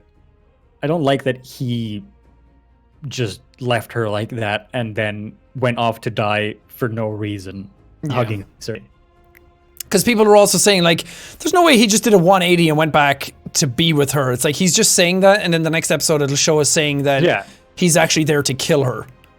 Yeah. Because he finally found love outside of his sister and realizes that it can be much more. That would have been fine. Yeah. That would have been great. But no. And then he dies trying to do that against Euron or something. Sure. Also... And then that would have made a lot more sense for Brienne to fill in this book then. Yeah, exactly. Because at least then it's vindicated. But there was also that moment where Tyrion came up to the gates and looked up at Cersei and it's like, do it for your kid. But Euron never calls the fact that, it's like, wait, how does he know? How does he know? That's that true. you're pregnant? Yeah. You just told me that you're pregnant and you said it's mine. How does your brother know and you haven't seen him in a long time? Yeah, didn't I just make you pregnant? Wait a minute. Yeah. What's going on here? So the timeline doesn't match up, but he's still like, I'm gonna fight for you. Yeah. I'm here to fuck the queen. And Weird. his actor... I don't like his actor, or his acting, I should say. Well, his actor also showed remorse for the character because he read the books, and Euron's super cool in the books because he's like a supernatural demigod kind of guy. Yeah. He's just, because he appears out of nowhere still, but because he's kind of supernatural at the same time, it's like, okay, that's fine. But it's kind of like they gave him all the supernatural aspect, but tried to make it realistic. For some reason, they just gave him all the same stuff, but didn't explain why he has it. Yeah, I've seen so many videos comparing Euron in the show to Euron in the book. I haven't actually watched them because, well, I haven't read the books, and I don't want to spoil too much for myself if I am going to read them. Yeah. But apparently that seems to be one of the biggest, in terms of character portrayals, it seems to be one of the biggest misrepresentations. Yeah. Where he's like way different from the way he's... Him and Tyrion seem to be way different in the book. Yeah. Apparently Tyrion, the whole arc of Tyrion's character from after he kills Shay and his dad to the ending isn't in the books. Like, he's in the books, he's still in that vindictive kind of spiteful mode. Oh. So that was all just made up for the show as well. Shocking. Yeah. I know, right? Yeah, so there's still only as far as Jon dying in the books. Yeah.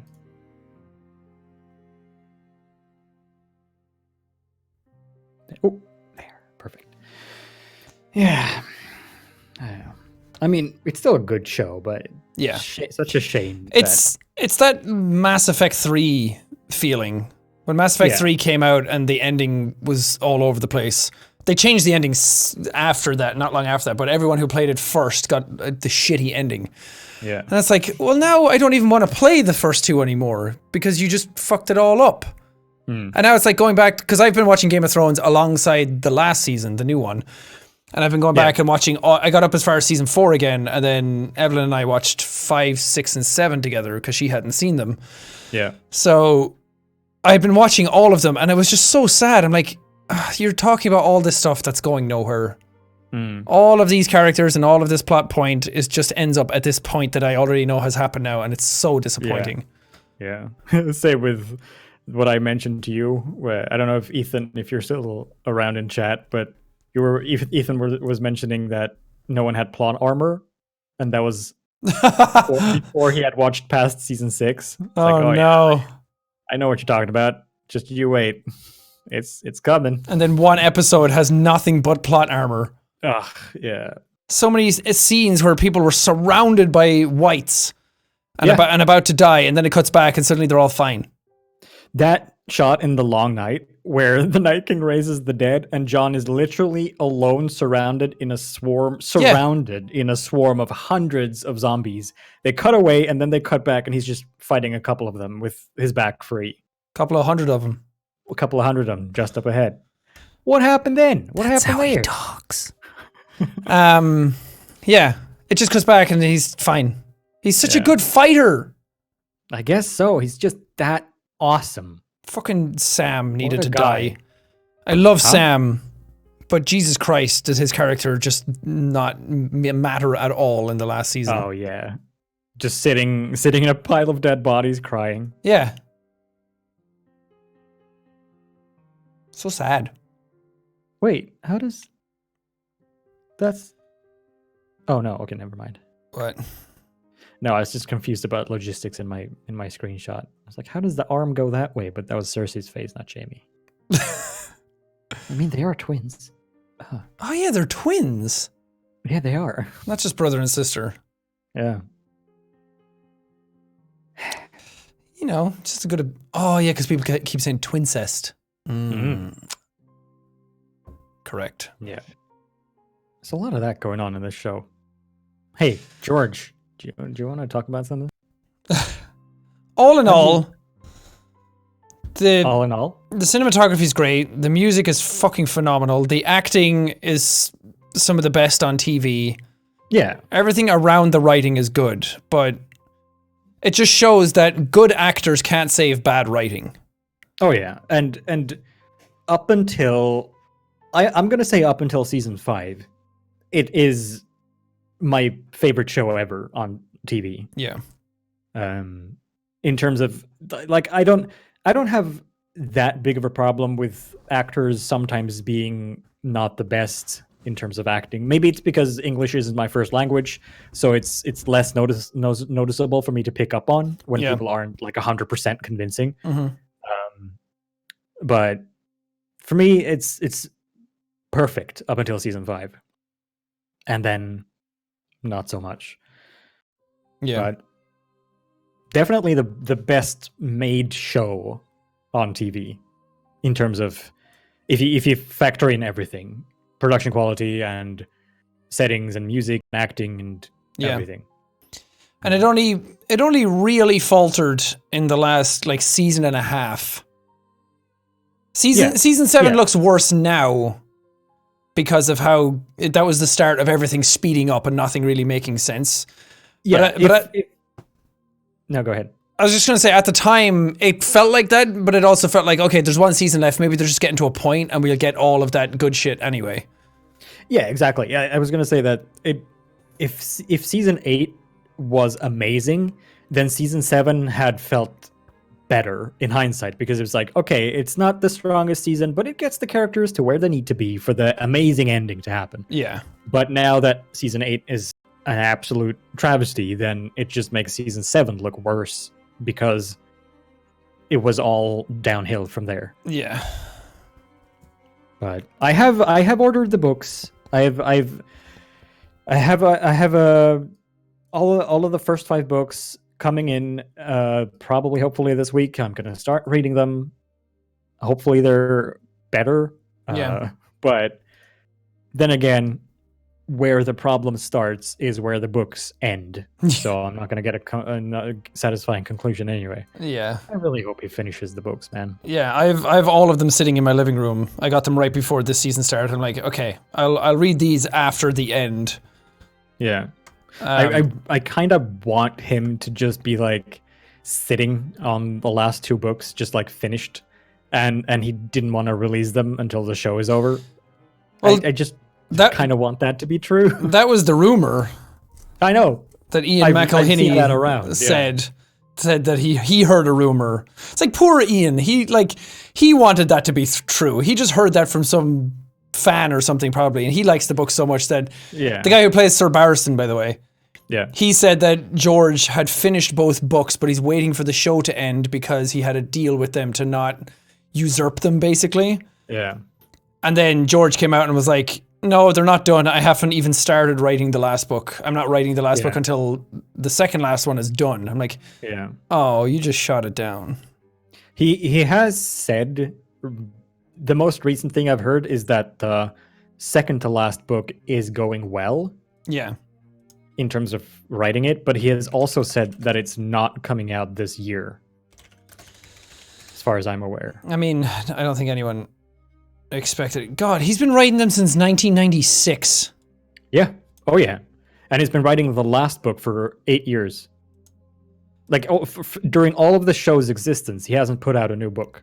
Because I do feel bad that people are like, there's so many people who are like, oh, you're so fat and old now and you're going to die before you finish it. Hurry up. Yeah. I'm like, and that's kind of sad and mean. Yeah, it's kind of rude. It's pretty rude to say that, especially straight to his face, even if you believe that. Yeah. Yeah. It's not kind of sad. It's very sad, but it is. Yeah. Oh, yeah. At the same time, it's like, that's a long, what was it's 2005. It was 96, 99, 2000. So he released 3 books within 4 years. Then it was 5 years. Then it was 6 years. And now it's 8 years. Yeah. Yeah. I mean, look, he's 70 years old now. And if, let's say that his second to last book is going well and he finishes it next year, Then he's 71, and he could spend the next 20 years writing one last book and still be alive to finish it. Like, it's not like he's gonna die any second.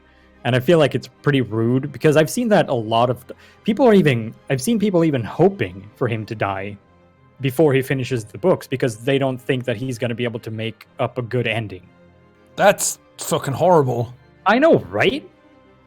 Like, oh, I hope he never finishes them because he's not going to live up to the expectations anyway. It's better if it's left unfinished. It's like, man. That's he's writing fucking massive books. Like, here it says that the first book, they keep increasing. Oh no, one of them decreases in size, but it's 694 pages is the smallest. Yeah. 1,056 pages is the last one with 414,000 words. Yeah. So and, he's writing like big shit, and he has a lot to put into it, so it takes a lot of time. Yeah, and obviously, if it were easy, then the show wouldn't have ended up this way. Obviously, of course it's hard to wrap up a story this huge with that many plot lines and characters and motivations. And I think, of course, he's struggling. Of course, he's got writer's block. And now the pressure's on to do it even more. So yeah, he needs to get it right. Yeah, but I just. Like all the best to him, man. Do the best work you can do. Yeah. And I hope we get to see it. Of course, I want it as soon as possible because I want to read all the books. But take the time, man. Yeah. Yeah. So, it's a lot of like he's still writing that next book, and he still has a whole other one that's probably going to be 1,000 pages after that to wrap up the story. So that's the hardest book to write. Exactly. And he's also. In interviews and stuff, he's also talking about how he's wanting to write another story, another book about before everything, and he wanted to write another side story. So like he's not planning on stopping anytime soon. No. Exactly. Betty White is still kicking at 90 plus. Nah, I'm looking forward to reading the books actually. Yeah. It's gonna be interesting to compare. You get to see all the characters that were left out. Yeah, that too. Lady Stoneheart, I'm interested in because she keeps coming up a lot. Yeah, I've read like synopsises of the books and characters, and Lady Stoneheart sounds awesome. Yeah. It's gonna be fun. Well, I think that's about it. Does that conclude our rap session? Yeah. Unless you have anything else specific to add that you really want to talk about. I think we shit on it enough. Yeah. It sounds like a very negative outlook, but it's because we like it so much. Yeah. We wouldn't even do this stream. Of course. Like, how many other things do we watch that we really didn't like that we just don't talk about? Yeah. I haven't done a stream or video like this on anything. Like, what would be the point if you don't love it to be this passionate about it? Yeah, exactly. Maybe we should do one on 50 Shades of Grey. Oh, we'll have our book club. Yeah. Let's just go away and watch all of Lost, and then we'll come back and talk about how disappointing that last season was. Oh, yeah, maybe. And then Dexter, because apparently that has a horrible last season. Oh, yeah. Did you ever watch Dexter? No. I did, but I got bored of it, so I never had to realize how horrible the ending was. But hey, I know what the ending was, but yeah. At least Breaking Bad fucking nailed it, so. That is true. Breaking Bad, man, everyone watched Breaking Bad. It's great. Breaking Bad is, outside of Game of Thrones, is probably the best television there is. It's a lot, it's obviously it doesn't have the same scale, but it's the best writing in a TV show, I think. Exactly. In terms of setup and payoff, it's excellent. Yeah. Brilliantly done. And characters at the end feel like they're exactly where they should have been. Yeah. All of the character motivations for characters up until the very last episodes all hold true. Yeah. And Bryan Cranston is great, and he's my dad. He is great. Bryan Cranston. Why weren't you in Game of Thrones? Nah, stay away, man. I want him to be Drogon. Or Daenerys to come riding in on Bryan Cranston, but he's just acting like Hal from Malcolm in the Middle. It's just like a dad carrying a kid on the back. Here you are, sweetie. Here's the throne. Do you have your juice? Thanks, Dad. You're Thanks, getting Chad. a little bit cranky. Do you want your juice box? Don't go burn down a city now. Yeah, someone should have just thrown a Snickers into Daenerys' mouth. Yeah, right. Should have been fine. Oh man, I've been playing the Game of Thrones soundtrack, and it's now playing the tower where you find out that Jon is Aegon. Ah, that's a good one. I don't know what the fuck my one is on. Coronation from season 6. No, the tower, the bonus track. Sorry, I just raised the volume a lot so we couldn't hear you for a second. Oh, no, I'm talking about the one that's on my end. Oh. You idiot. Well, sorry, Jesus. I'm deaf now. I'm good. Oh no! That was the last of the music. I think that's going to do it on my end. Yeah, that's a wrap, everybody. Did you enjoy it? And we I hope you never- did, 'cause we're not redoing it. We redo your talk about season 8. Oh, start all over. Okay, so Season 8 wrap-up session, Brotherhood. Now we never have to wait for another Game of Thrones episode ever again. it's true. It's a little bit sad. It is. I mean, that is the bittersweet part. That never again will we have a Game of Thrones night. yeah. Now we have to wait for something else to come along. There's other decent shows. Started watching Chernobyl recently. It's pretty good. Yeah, I watched the 2 first ones of that. It's pretty good. It's not. But- It doesn't captivate me the way some other things do. No, and it wasn't enough for me to pay for HBO just to watch that. Yeah. So, I don't know. Very sure that something's going to come along. The spin-offs. Spin-offs, for sure. And Rick and Morty, that's true. That's coming up soon. Oh yeah. Not as exciting as Game of Thrones was. But... I need to catch up on my animes. I haven't watched One Punch Man or Mob Psycho 2 yet. Oh, that's true. But I will say One Punch Man Season 2 actually got better, but I also legitimately forgot that I was watching One Punch Man because Saitama was just not in it for an episode. And he showed up, I was like, oh yeah, this is One Punch Man. I was just wrapped up in the story. Why is Saitama in this anime? Yeah. It's not bad, but it's definitely different than Season 1. I'd say watch it. Yeah. Pretty good. Alright, I've had to pee for the last half hour, Me too. so I think it's time to call it, and I still have to go record stuff. Aw, snap. Go record stuff. But this is fun. I'm glad we got to talk about it. We were going to do this anyway, so it was nice to do it on stream. Exactly. It was a nice venting session, I guess. Yeah. Cathartic. Okay. Say bye, everybody, chat. Bye, Thank you, chat. Sean. Everybody say bye to Robin on this end. Bye. Bye. Bye, everybody on this end. Bye. Bye, bye. Okay, chat.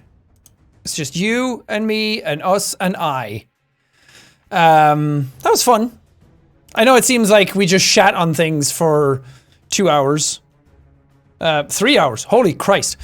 But again, that's why we don't normally do this for anything, but me and Robin talk in depth after every episode, texting back and forth, being like, what did this mean?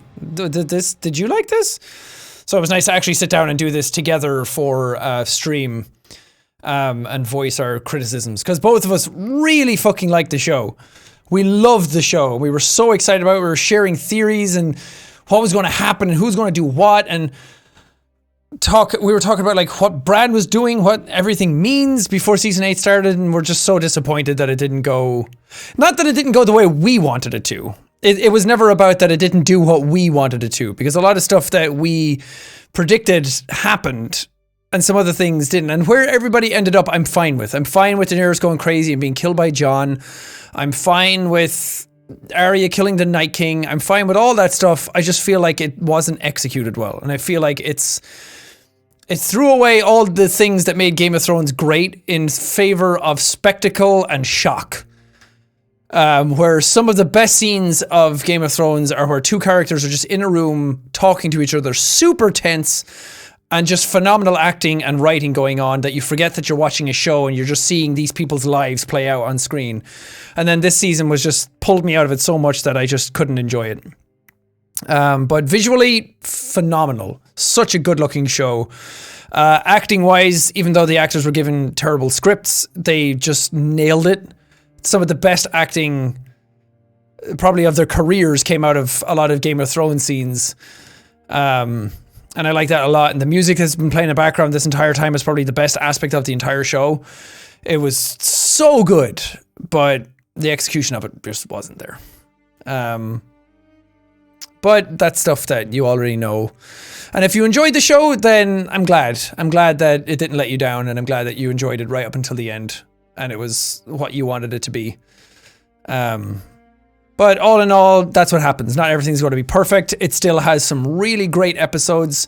It still has some wonderful moments, and it still gave me some fantastic memories in the entire show that I'm glad that I had, and I'm glad I watched it, and I don't regret pouring that amount of time into it because it was just really great.